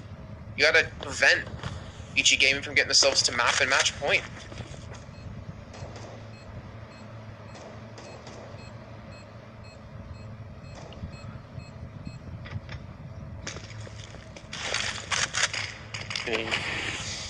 You can't help but feel a little bit bad for Lucid Dream, considering that they had, what was it, 10-1?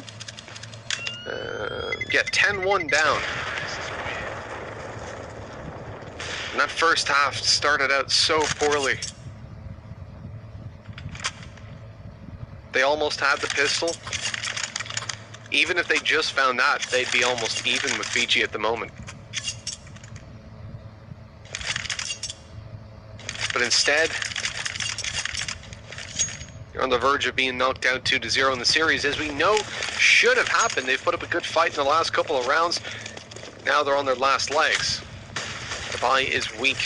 It's a shambles when it comes to the rifles. 2 SMGs in play. All they've been able to invest into a faster B play. This hit goes right into Leaf, who's got the MP9. He's all by himself as well. His teammate already falling in towards Apps. He's being spotted, lands a shot, but here, whoa, hello! Where was the communication? They knew Leaf was there, and yet it just looked like Advent thought he was completely in the clear. PTC left on 27 health, and saving is his only option. A 1v3 ain't all too likely, and we will go 15-9. Well, again, you see the fast place. Like, they ran straight up mid. Joking just completely got on short, but there isn't a chance that they knew he was there, especially with the smoke that was thrown down in towards connector to block PTC's vision off. Maybe get a kill here on a Joking, but I mean, well, I'm assuming they're going to chase this down. Kaze's going to come around the corner. PTC just trying to hide. And this would be a big save if you can bring it into the next round and potentially keep them alive. And, oh, he hits the no-scope on the Kaze. And Almin, well, he wants to keep his off. But that's it. That's 15. Lucid Dream's last chance here to keep this series alive and to take us to a 3rd and final map on Inferno. Might be coming to a close right here, right now. Yeah, look at that. Fox completely blinded up. It was really nicely placed flashbangs. Look at that by Jam Young. The spray, the lineup of all 3 players. Although PTC does well to carry in the AWP to this round. Look what's backing it up. 2 M4s, an SMG, and a Deagle. Almost identical to the previous round where they got absolutely rolled. This time, Vici are looking towards the A site, but it looks like Lucid Dream have made a bit of a gamble here. They're going to go in for mid control in just a minute, but Vici are already moving forward. The smokes go down to block off the 2 players in towards the connector and jungle. Actually, they're deep smokes. That means PTC can actually still see around these. Makes his way to stairs. Jam Young's in trouble as he comes out. Should be taken down realistically. As time ticks on, though, There's the flash. Pulls him off the angle for just a second. Now Jam Young's posted. Good shot by PTC. A second connected. He is trying his best to keep them alive in this. No support. The closest player is only just coming through mid now. Leaf completely whiffs, but finds the kill eventually, and the bomb is down in the open. A man advantage now for Lucid Dreams, who might just bring it over to double digits. Vici have a hell of a clutch to make happen. Kaze at least has a smoke to block them off. But will he throw it? That's going to be my question. And they could easily get this bomb by blocking off Connector and then just dealing with the jungle position. Even Leaf hasn't rotated back. Over towards the east side, completely smoke goes down. Nate gonna come through as well to maybe look to soften them up, but it won't connect onto anyone. I think PTC was trying to maybe get in towards mid window. There's gonna be one player there, and Kaze has the cover. Jamyoung picks up the bomb. Down to the 2-on-2 now as the bomb will be planted, and Kaze's got to be careful here because both are coming from the same direction. He's gonna hit the shot onto PTC. That might have been the final nail in the coffin, and it will. Vici Gaming 16-9. It was a much closer affair when it came down to this map, but they won it nonetheless. Yeah, they absolutely did. For Vici 2-0, it's how we expected it to go. I think we saw a really good fight, though, from Lucid Dream. Considering they were down 10-1, to pull it all the way back and almost hit those double digits, I'm pretty happy with what we've seen. Yeah, I am, and I wonder if Blinko as well are happy with what they've seen. Bled and Dink are going to come back on here to discuss what we saw in that last game. Expected result, definitely Mirage was a lot closer, so again, maybe it's some gaps in their map pools, but Lucid Dream, they still couldn't compete when it came down to it here, Dinko. No, I think for the most part it was pretty convincing. Dinko's good in TeamSpeak. Moving his mouth, the words aren't coming out. There we go. Yeah, so I think for the most part, yeah, Vici obviously looked very, very convincing. It was a couple of rounds being picked up by Lucid Dream. Again, I was kind of just waiting for it to end, though, you know, in terms of when is this finally going to be broken down by Vici. It always felt like they were in control. It always felt like they're going to take this map, and they do get it. So it's good that Lucid Dream got a bit of a tear on their CT side. They make the scoreline look a little bit more respectable. But for the most part, it's kind of the same with what we expected, right? Vici coming in here, they had to make a statement. They had to win. And they do it. So Lucid Dream, there's a few positives they can take away, but for the most part, again, Vici, just the expected result, really. I think, Jason, like when you mentioned how you know, much better showing from Lucid Dream, despite the fact that it lost 16-9, it just goes to show how dominant Vici were and how well, basically overwhelmed the side of Lucid Dream were here. But yeah, some few signs, good signs would be Mirage being the map where they can contend, but it's clear they can compete in the Southeast Asian region. They can maybe kind of take a map where maybe a best of 3 off, or maybe a best of 1 off the likes of Beyond or a Bren, but they're not really the level of, I'm talking about the 2 Chinese titans, right? Even against Invictus, what we saw from them today, I don't think it's going to be enough. Against the Tiger, it's not going to be enough. So, unfortunately, that's the level they are at right now. Again, they have 3 new players coming in, 2 new players, and the 1 new standard, that is Leaf. And honestly, I feel like that standards aren't really doing a bad job either. It's just the fact that as a team, it's a very different Lucid Dream from what we saw a couple of months back when they had the 2 Koreans playing for them, where they were intending to be a top team in SEA region. But yeah, all things considered, Vici coming out swinging, and it's a good sign. You know, Vici right now 2-0 up. They've taken down a couple of opponents, and you know, if they continue this particular good form when they face off against Tyloo tomorrow, I hope to see a much closer series than what we've seen in the past couple of games between Tyloo and Vici. Yeah, I just want to reiterate once again, like, I don't think we wanted to sound too harsh on Lucid Dream, but I mean, definitely, like, give them maybe another month. I think we could see a lot closer score lines across the board, and potentially a map, maybe even a series against them, because they do have those sparks, right? Like we saw PTC, you know, get in the zone a couple times. We saw Leaf, he just didn't seem to lose any of the 1v2s, even almost had a 1v3. The potential's there, but they haven't had enough time to work on themselves just yet. I think that's just kind of the moral of the story. But look at that, 30 kills for Jamyoung at the end. Insane stuff for him. A little bit of a tough game for 789, but everyone on Vici seemed to have a good time. For me, it was about the quick play they were going with, like the fast kind of style. Joking, especially on the T side, like it seems every round they went for a quick push out of him towards mid, they ended up winning a round. Yeah, I think that's what Vici can do, right? They can just be so ferocious and quick and take you down. And if you're Lucid Dream, you're not really going to have the pieces in play to be able to handle that. And obviously the communication is going to be a big factor. And with a new team, I think a lot of the Asian teams actually struggle in terms of getting that communication down. So when you've got the firepower and the sheer ability of the Vici's roster, along with being together for such a long time with a good tactical in-game leader, well, all that added together, being a new roster, having some communication issues, it's not going to go well. Yeah, I mean, nothing else you can really add to that. I think Jamyoung had a great showing today, right? I think 40 54 kills, coming in a very close, I mean, not a very close, a very lopsided series, so to speak. So it's good to see the stars showing up here, Admin having a fun time as well. I feel like this is kind of like a practice game for VG heading into tomorrow. They didn't do anything too crazy, just steamrolling over everyone. Most of the clutch situations going the way of VG as well. But I just want to point out Leaf, man. This guy, he can clutch almost anything seemingly. 1v2s, 1v1s, 1v3s. I wouldn't be surprised to see him close out a 1v5, maybe against Marzalai later on in the tournament. No, definitely. Leaf was really impressive. I think he almost did the 1v3 with an MP9, and that was against AKs that, with the exception of the last player who he failed to kill, were all full HP or very close to it. Absolutely insane. And that's why every time, because there was a game, Jason, we were casting it yesterday, I think it was, where Leaf, it was the D13, I can't remember which map, where they were like, I think it was 3 rounds out of 5 or 6, and he 1v2'd each one. It's like, what the hell is this? You remember how well he played on Mirage? That like 300 IQ, he was reading exactly what they were doing, reading the rotates. He's really fun to watch. It's like, it's not just, you know, sometimes you see these players, they win these 1vx's, but it's just, they hit 6 shots. And that's cool and all, but he hits the shots and shows the understanding of the game, manipulates the players, and that's always exciting.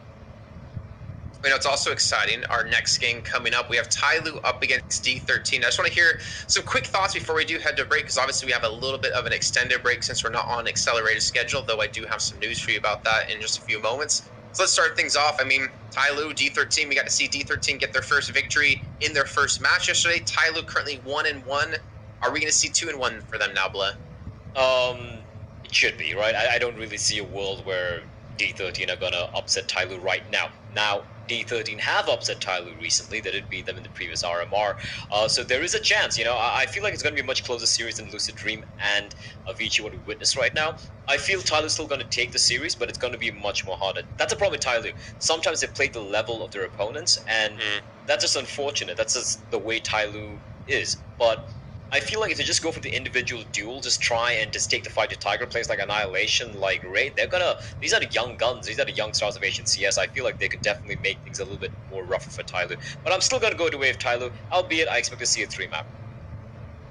Yeah, I agree. I think Tyloo, we've seen them against Invictus in their opening matchup, taking the loss there. They started things off looking really convincing, but then they started to get complacent. They have that aggression. They stopped really, they dropped the ball essentially, right? And Dan King did not show up, and he hasn't shown up in this tournament so far. So I want to see him try and reset and come into this and be a big factor for Tyloo, because again, it's a warm-up match, I think, as well for tomorrow, albeit a very different warm-up match, because D13 are a very different opponent. I think they're going to be a little bit more difficult in terms of the matchup against Tyloo. So it's a good warm-up match coming up against Vici, who they have traditionally been beating very, very easily. So with the roster we seen the other day, Tyloo looked a little rough, so we'll see if they can bounce back today. Yeah, I think we're looking at a train pick coming out from D13 as well, which is a map that I'd look very favored towards them versus Tyloo. So they'll probably be able to pick that one up, but when it comes down to Tyloo's pick and then whatever the decider might be, I think, yeah, 2-1 is the way to go really for this one. Okay, well, we will find out what's going to be happening in that final game of the day. I'm being told we have about a 30-minute break, so instead of an hour and 20-minute break, we're kind of a little bit shorter just to get that next game underway, so get the players set up and ready to go. And we'll see you guys in about 30 minutes' time. It is going to be the final game. You're not going to want to miss it. This is PAL Summer 2020, the Asia RMR event for summer, brought to you by PGL. We'll see you guys soon. Coming up next, Tyloo versus D13.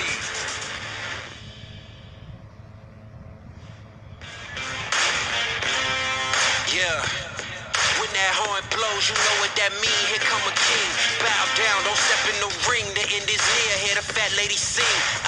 You hear them loud thumps. That's the crowd stumps. Wild and reckless, boy, they call us the wild ones. Never had no guidance. Got a thirst for violence. Don't sleep, hold up your eyelids. Here come the rebels, the lost ones, the forgotten, the weirdos, and the odd ones. We are the bosses.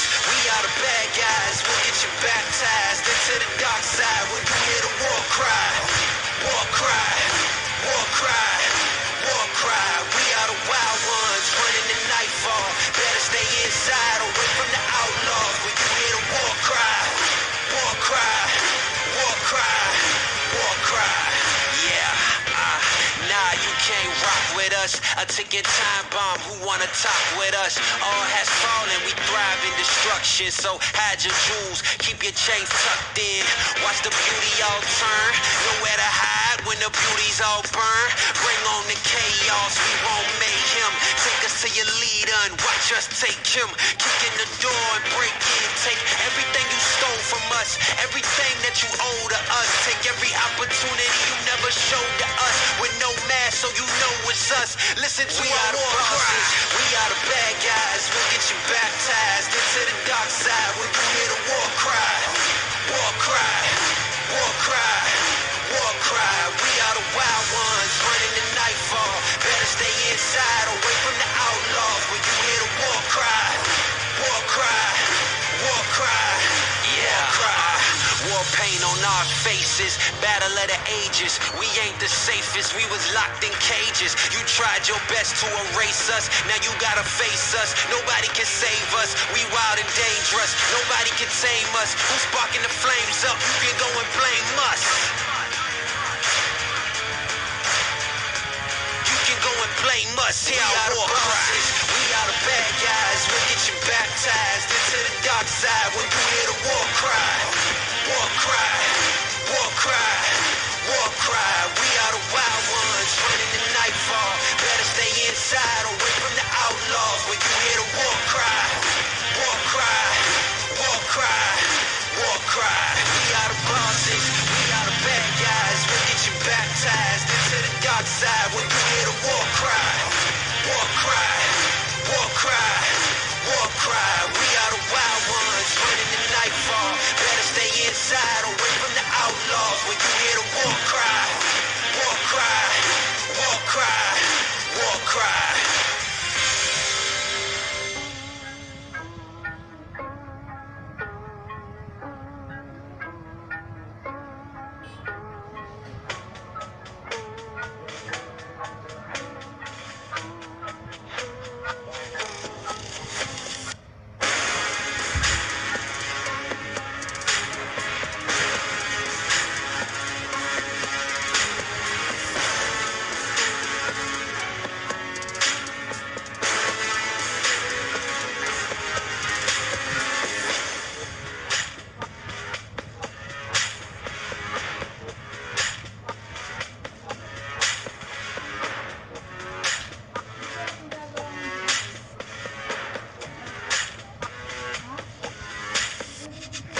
Nothing left to lose now.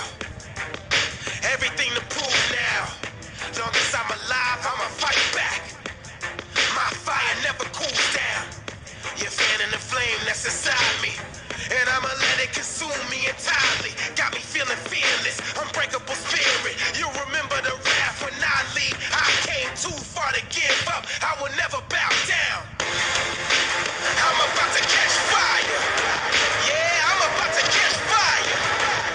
I'm about to set free. I'm about to set free. I'm about to catch fire. Yeah, I'm about to catch fire. Get ready for the new me. Get ready for the new me. Let's go.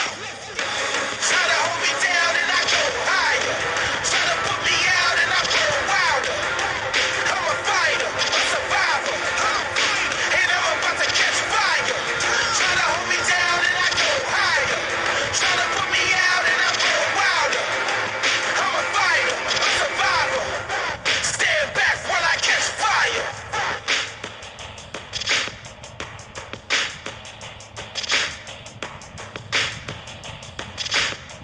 It's a new day, it's a new me. Better make way, I'ma break free. Burn the roof down, let the flame breathe. This is my moment, gotta believe. It's a new day, it's a new me. Better make way, I'ma break free. I've been silencing the rage, trying to make peace.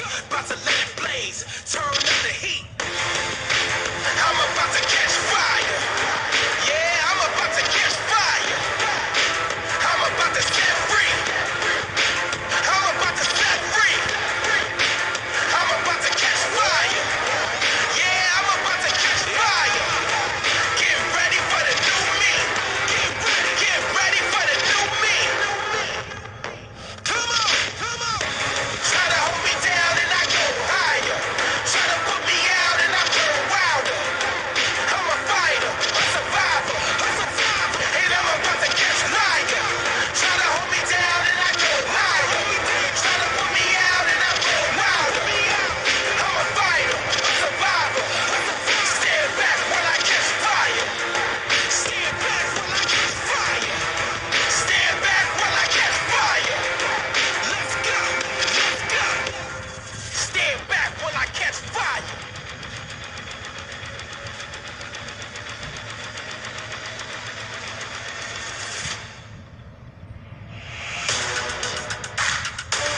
Nobody can stop this.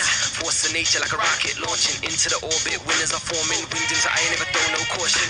Nobody can imitate this. What you see is greatness. It makes sense, it's what I came with. Are you speaking my language? I ain't taking prisoners. Call me the Inquisitor. Winning is my signature. Victory practitioner. Life without a limiter. I am the commissioner. Winning is my signature. Winning is my signature. Yeah, I ain't taking prisoners. I ain't taking prisoners. I ain't taking prisoners. I ain't taking prisoners. Winning is my signature. See, prisoners I don't take. Under pressure I don't break. I will always find a way. That's why I win anytime I play. They go low and I go high. They say oh hi, I say goodbye. There's no discussion. I'm too fast for them to keep up with. I ain't taking prisoners. Call me the Inquisitor. Winning is my signature. Victory practitioner. Life without a limiter. I am the commissioner. Winning is my signature. Winning is my signature. Yeah, I ain't taking prisoners. I ain't taking prisoners. I ain't taking prisoners. I ain't taking prisoners. Winning is my signature.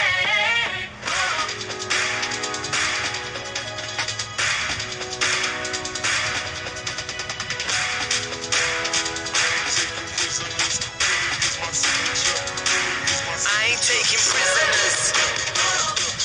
I ain't taking prisoners.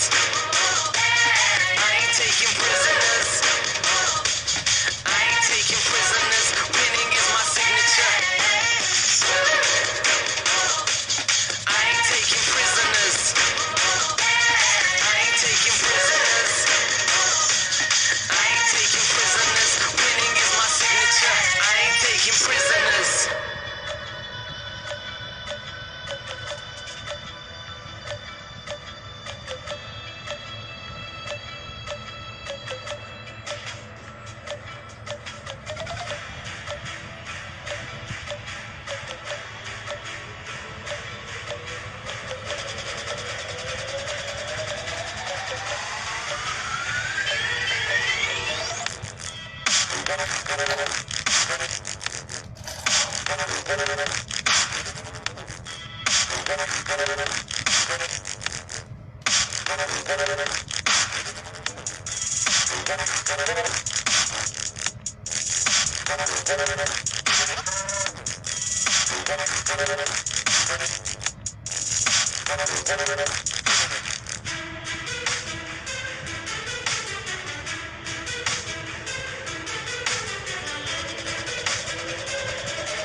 that horn blows, you know what that mean. Here come a king.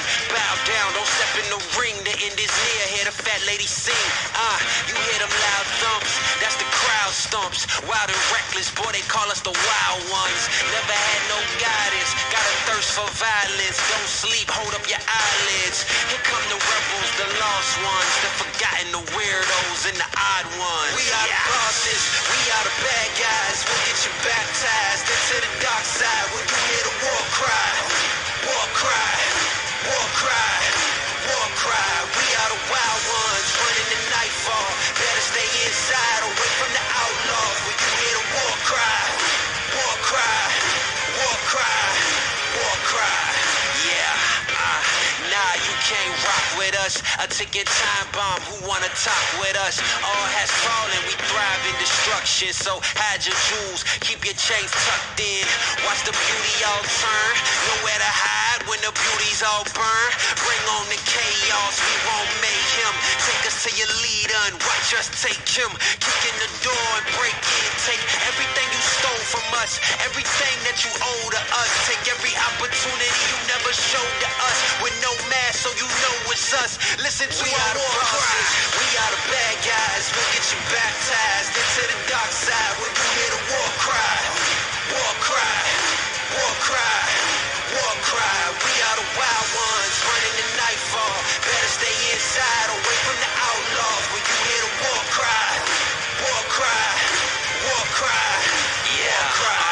War paint on our faces, battle of the ages. We ain't the safest, we was locked in cages. You tried your best to erase us, now you gotta face us. Nobody can save us, we wild and dangerous. Nobody can tame us. Who's sparking the flames up? You can go and blame us. You can go and blame us. Here our war cries. We are the bad guys. We'll get you baptized into the dark side when you hear the war cry. War cry, war cry, war cry. We are the wild ones running the nightfall. Better stay inside away from the outlaws when you hear the war cry. War cry, war cry, war cry. We are the bosses, we are the bad guys. We'll get you baptized into the dark side when you hear the war cry. War cry, war cry, war cry. We are the wild ones running the nightfall. Better stay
back, everyone, to the Perfect World Asia League 2020. This is the summer edition brought to you by PGL. And if you're out there wondering, well, Jason Kaplan, at JKaplan on Twitter, what the heck is PAL 2020? Well, I'll tell you what it is. It's the summer RMR event for Asia. We have it going on around the world within different TOs with different teams from different regions. And this is our little piece, our little slice of heaven. So we now move into our final game of day 4. Almost done with the first week, surprisingly enough. But of course, this whole week and the entire next 2 weeks will not be done by myself. That's a lot of games to cover solo and a lot to do by yourself. I have Mitch, I have Blah, and I have Dinko as well to join me. Hey guys, how you doing? It's been a quick day. I'm actually really surprised to see we're on our 3rd set and it's only 12 p.m. Yeah, it's been a quick day. Pretty good as well. I mean, a lot of Counter-Strike coming in, so yeah, I'm excited for this final match. I love to do that. I love to leave it an open-ended question and everyone jumps in on it. Everyone's excited. I think that's what it says, Mitch. I think it is. Thank you for pointing that one. At Mitchman on Twitter, by the way. I like that, Jason. I'm going to steal that. I'm going to do that all the time. Yeah, no, we had nice quick games. Jason, I think that's been pretty much a trend for us in this tournament. These fellas down below, they don't know what a 2-0 is. They haven't found the meaning of it yet. I can see that crap-eating grin on your face as you say that as well. Don't worry, though. This is going to be an exciting match. Tyloo D13. I feel like, to me, look at D13 yesterday, looking at Tyloo. I feel like D13, you give them, I want to say like a couple years, but that sounds like super weird. Maybe a couple months. Like, I feel like they have that raw skill, that potential to easily take down a team like Tyloo. But I still think they're still lacking that experience is something that we kind of noticed yesterday.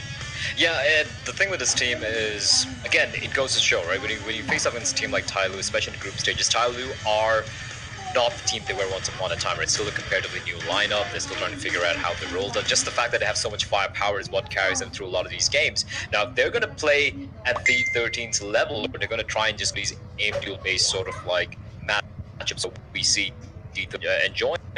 Could be a problem. I feel like D13 they definitely do have the upside potential. Can't forget they faced off against Tyloo in the ESL 1 Road Rio for Asia, the previous RMR. They managed to 2-0 them. You cannot take that away from these young Mongolian players, right? So it's going to be a more interesting matchup. I think it's interesting to see Vici. We saw Lucid and D13 play yesterday. It was a much closer affair, and then now today we saw Vici basically dismantle Lucid Dream.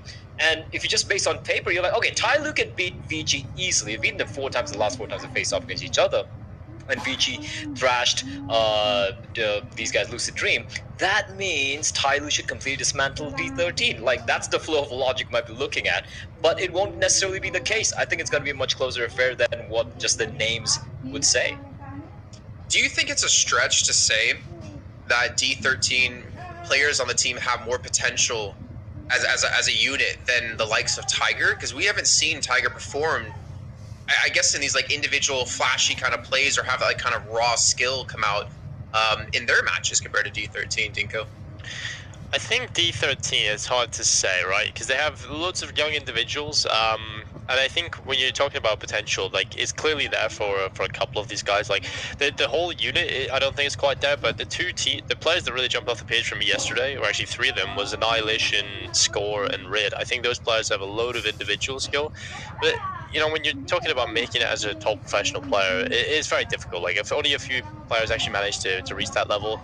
And with this Tiger roster, I think they have some great players in terms of Urcast, and I think this team definitely have potential to see a couple of these players move in and make a team with this. But I feel like you need that blend of experience along with the raw ability. And if you don't have that experience, you don't have a leader that can show you how to play proper Counter-Strike, then that process of going to the top in your region is going to take a long time. Well, let's look at their opponents, though. Tyloo, I mean, I say the name, I'm pretty sure all of you at home know exactly who I'm talking about. Currently 1-1 in the group so far, looking to go up 2-1.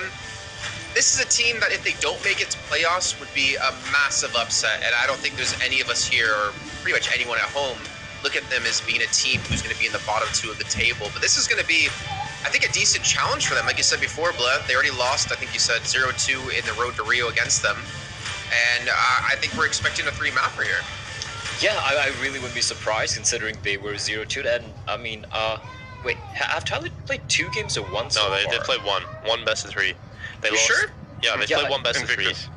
Against oh Victus, yeah, they lost. They did. Oh yeah, Okay. because I was a little confused over there. But I feel like for Tyloo, that's all right. I just feel like for Tyloo, it's been a slow start, but that's expected from Tyloo. Tyloo are a team who, when you look at these sort of Asian championships, they start off a little slow.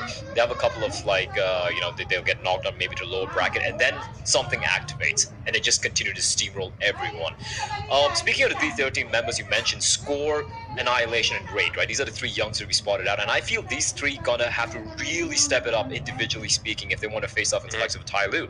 Because Tyloo, they have the firepower. I think they're the most stacked team, pure firepower-wise, right now in Asia, alongside with the addition of Danking. And slowly, he's not spring chicken either. The guy can definitely play Counter-Strike pretty well to a pretty high level. So you have Attacker, you have somebody, you have Fancy, aka Summer, playing that lineup. If you're going to go for the individual duels, those three players need to stand up as a team, as a unit, when it comes to playing a more safer, correct style of Counter-Strike, which sounds weird when I bring up Tyloo, but I feel Tyloo are, as a unit, a better unit overall, obviously, over D13.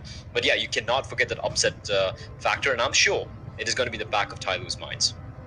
Well, you pointed out those three players in particular for Tyloo, but something we're going to have to look about is the difference in style of Danking up against Annihilation, because watching Annihilation on Train yesterday was a thing of beauty. His movement, his shots, his 1v3s were fantastic. I mean, I haven't watched a ton of Tyloo games, but from the one match we have seen, I didn't really see much of him. I know in one of the maps he was, I think, bottom fragging for the team or was very close to it. But as you can still see, I mean, pretty relatively even in terms of stats here, Mitch. Yeah, I mean, I don't know what's more impressive about Annihilation. His 1v3s, his aces, the flick shots he hits, or that hair. It's absolutely gorgeous. I'm in love with that. So you mentioned Train as well. That's a map that's likely to come up for D13, and we saw Tyloo be very weak when it came down to the CT side. So I really think like D13 have got a way into this series 100%. A map coming up against a team like Tyloo, giants in the region, that is almost favored. Certainly with the recent performance we saw from Tyloo, I would favor it towards D13. At that point, all they need to do is pick up one of the other two maps, although that might be a little bit easier said than done. Well, speaking of maps, we got the veto ready, so we can kind of talk and walk you guys through what's going to be picked up here in this pool. And I wonder if Train will actually be let through. Obviously, like we said before, Tyloo did lose the last time on. It was 16-13, and we will, in fact, be seeing it. However, there's one map there that really stands out to me. There's a big difference in terms of these two teams and playing it.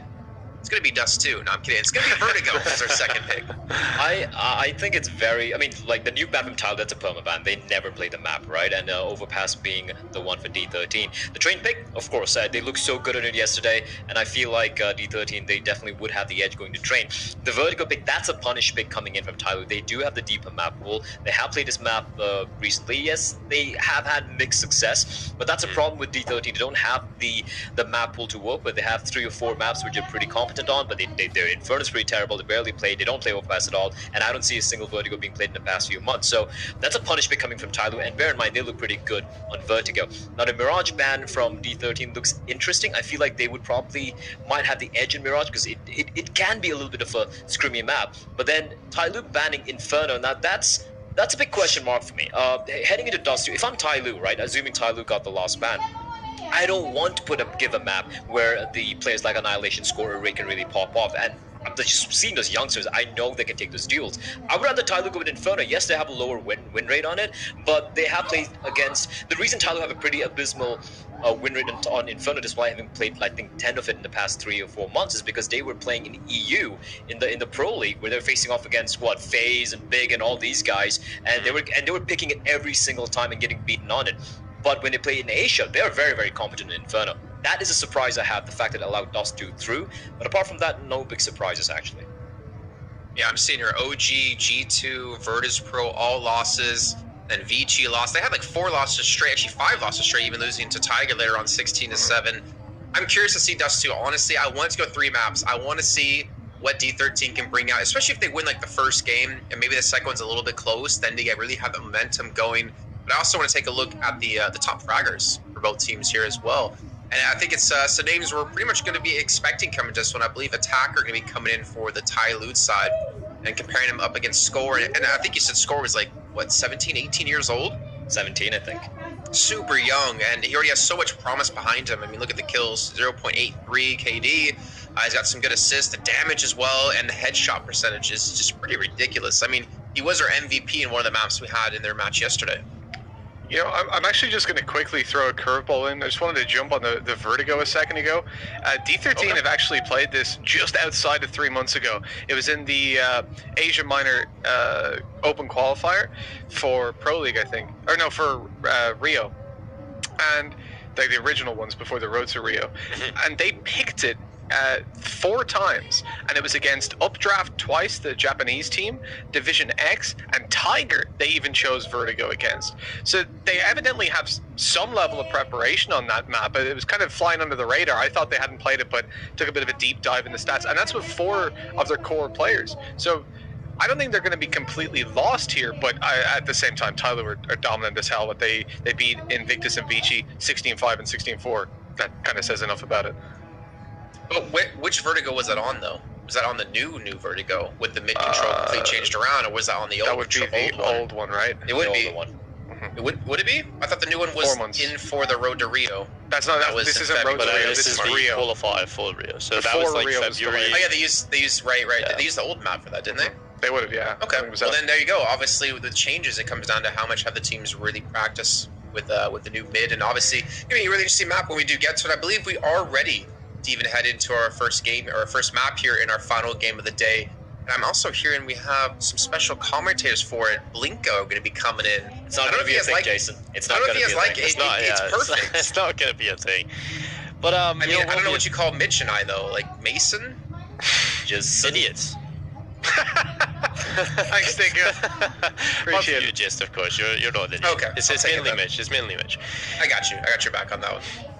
Yeah, so, I mean, Tyloo versus taking on D13. I mean, D13 coming into this one are a very exciting roster. I think they're one of the most exciting within this tournament.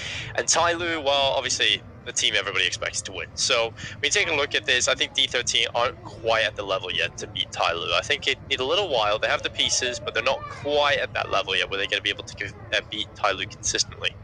Yeah, I agree with you. And for me, it's more than this particular matchup. For me, it's how Tyloo's going to play here. They've lost to Invictus already, which was a surprise. Danking, as Jason pointed out, he underperformed. And Danking in this lineup, ever since he joined them, has been the highest rated player in that Tyloo lineup. You can't forget that, right? So if Danking does show up to play, it's not going to be that easy for D13. For me, I still believe, I don't know about you think, guys, so I still feel like Tyloo is going to be the winner here. But for me, it's about how they win. Because tomorrow, it's the El Clasico of Asian CS. It's going to be Vici and Tyloo. And Vici look more than ready to handle whatever is going to be thrown their way from the side of Tyloo based on the win over Lucid Dream earlier today.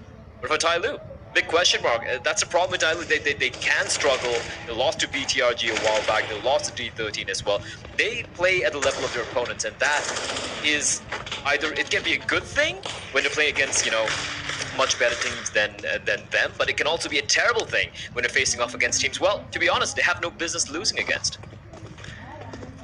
Well, yeah, I think it's kind of what Tyloo is going to show up, and again, it's I don't think anybody will be able to predict this. You know, you can have mystics and all these people that can sit there and try and predict the future, but I don't know. Tyloo just seem so unpredictable, even from round to round. I think yesterday we seen Dan King show up, and he looked good in the pistol round, and then just kind of fell flat for the rest of the game. So we'll see if that's the case. I think Dan King has to show up here, especially on trade. This was a map he was very quiet on. If you remember back to the CT side, with his AWP, he was missing a lot of consider shots in towards the bomb site. So yeah, I'm expecting big things from Dan King. We know what he can do, and I know he'll have 2 bad days in a row. 2 bad days in a row. Well, let's see if that happens. Yeah, I haven't seen that either. For that matter, I don't think I've even seen Dan King have 2 bad maps in a row. To be very honest, I love the campus.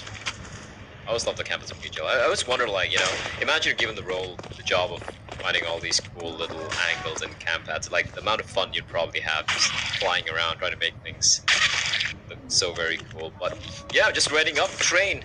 All right, let's. Ooh, that was sick. I love that. I know I've seen that on other maps, but that was very, very slick indeed. Yeah, it was. I'm loving these. They're showing off at this point, aren't they? Yeah, they're just showing all of them off. I love how everybody is running the same outfit. It's good to see. I think within the Valve tournaments, you can actually just sort of like have an agreement that everybody can use the skins, but they are You're allowed to use them in the battle tournaments, they're not turned off. And well, we get into things. It's going to be D13 on the T side of Trin. Tyloo over here on the CT side. It's going to be the kit for Summer alongside the Smoke. And the rest of the team with Kevlar. D13, well, a little bit of utility on Tamir alongside Red. But the rest on Kevlar themselves. And they'll be looking to go straight over towards the brown holes of 3 players. 2 down in towards T-Con. Well, Tyloo currently setting a boost up. A little bit of damage being done early on. Somebody taking just a tad, but Summer's going to start things off with a headshot. Yeah, here they come charging in, though, slowly. Spots a player, spots a second as well. Now he knows 2 players on the bomb site. Now he knows it's 3. There's a lot of information gleaned by slowly, just like just staying alive. He doesn't need to really over-aggress. They have the smoke in the kit. And for the T's, no nades, no incendiaries. His danking's going to find score. And one by one they fall. Not a single trade going their way yet. The flank coming into somebody is going to get caught out by Tamir. And no one's looking his direction. Where are the comms? Slowly's jumping around. Tamir's going to get the kill, but he's all alone. It's a 1v1 attacker. I think just going to be sticking this. It's going to be Summer. I'm sorry, attacker trying to slow him down. It's going to do one better. He's going to get the kill. Looked a little messy. And a nice attempt from Tamir with the flank. But Tyloo, well, they land the shots to win the round.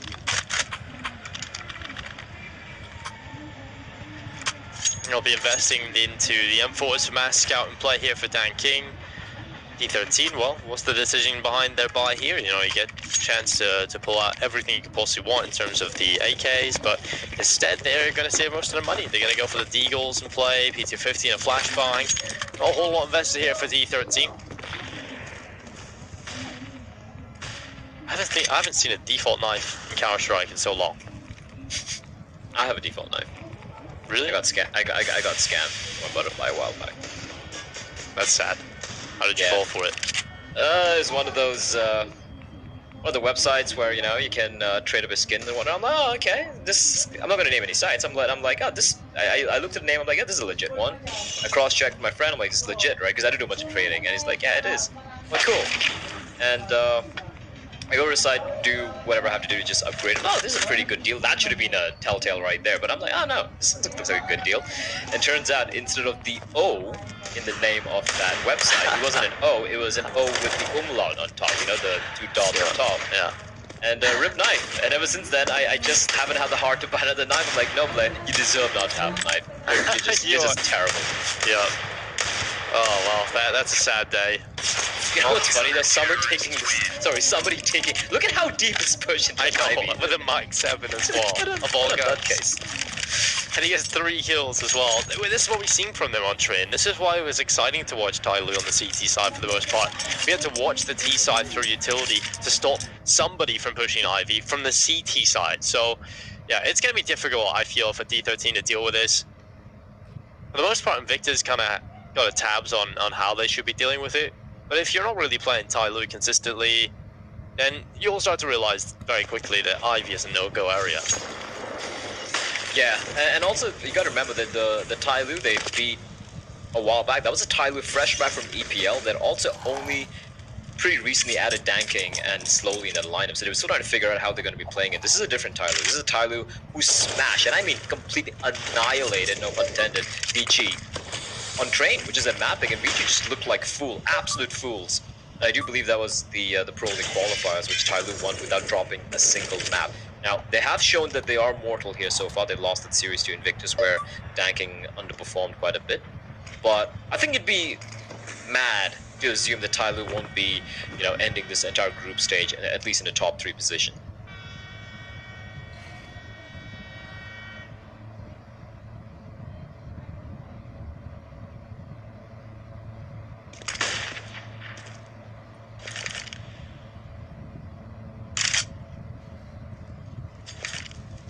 Somebody this time over towards the B-bomb site, looking to try and get close up and personal with a Mike 7. He was playing close in towards the ramp at the start of the round, and he's going back there now as well. 35 seconds remaining. Somebody peeking it towards the bottom of the ramp. They look to come towards his position. He's finally going to be overrun this time from Heaven. Rit able to take him away. Now slowly going to patch up the hole, but it's not happening. D13 have taken the bomb site. We'll get the bomb plant through. They've also got a man advantage into this post plant. Scout as well, thinking this is not the ideal weaponry. Now, Summer Attacker would have a lot of work to do. Also, Just want to point out that was a kind of a rough hold towards Inno. Why was somebody taken down for the player coming up from above? Slowly should have got the trade right there. Rate's going to find Danking. That is a scout taken out of the equation. Rate looking for more, but Tamir is going to deny him. Summer finds one, but this should be the call for the save. Still looking for more fire to the annihilation. Tamir and Rate just completely mowing them, dismantling the inner bombs of defense. Now, that was kind of a semi-bonus round for Tyloo. They will still go for the buy, but it won't be ideal, Dinka. I really feel like a lot of bonus rounds in Counter-Strike now, you go into the next, after losing the bonus round, you're actually left with so little cash. In the current economy system, you don't really get the old traditional bonus rounds. You definitely have a few weaknesses moving into his next round, so you can see immediately Summer, an attacker, onto UMP and an MP9. Oh, well, slowly gets aggressive, and that's a nice play. Just uses the smoke over the top, catches out Tamir, and a man advantage in play for the CT side. This is ultra aggression. He saw them push towards Inno, slowly gets the kill on the bomb carrier that's Tamir dropped, and then have teammate aggression. Summer and attacker with the MP7 and the UMP. That's actually smart, right? You have the UMPs to play up close. You can take the close range duels, but the remaining members of D13 slowly creeping their way towards Inno. Slowly. He hasn't really called for backup yet. He's got Danking, just making sure no one's going to be coming from beneath. Now, at what point is somebody going to be pushing up is the question. Flashbang. So slowly just gets completely ripped apart. The Danking takes a sweet time and a little too slow on the trigger. That's a call for the save right there. Dinka. Nice little explode play coming out. Somebody still wants to do something though. He's going to find one. Spots out score, but score quick on the trigger. And with that, that should be round number 2 for D13. They're nice couple of rounds back to back. They lose the first man, good reaction there. And again, just some of these entries coming out from the place of D13 looking very, very solid indeed.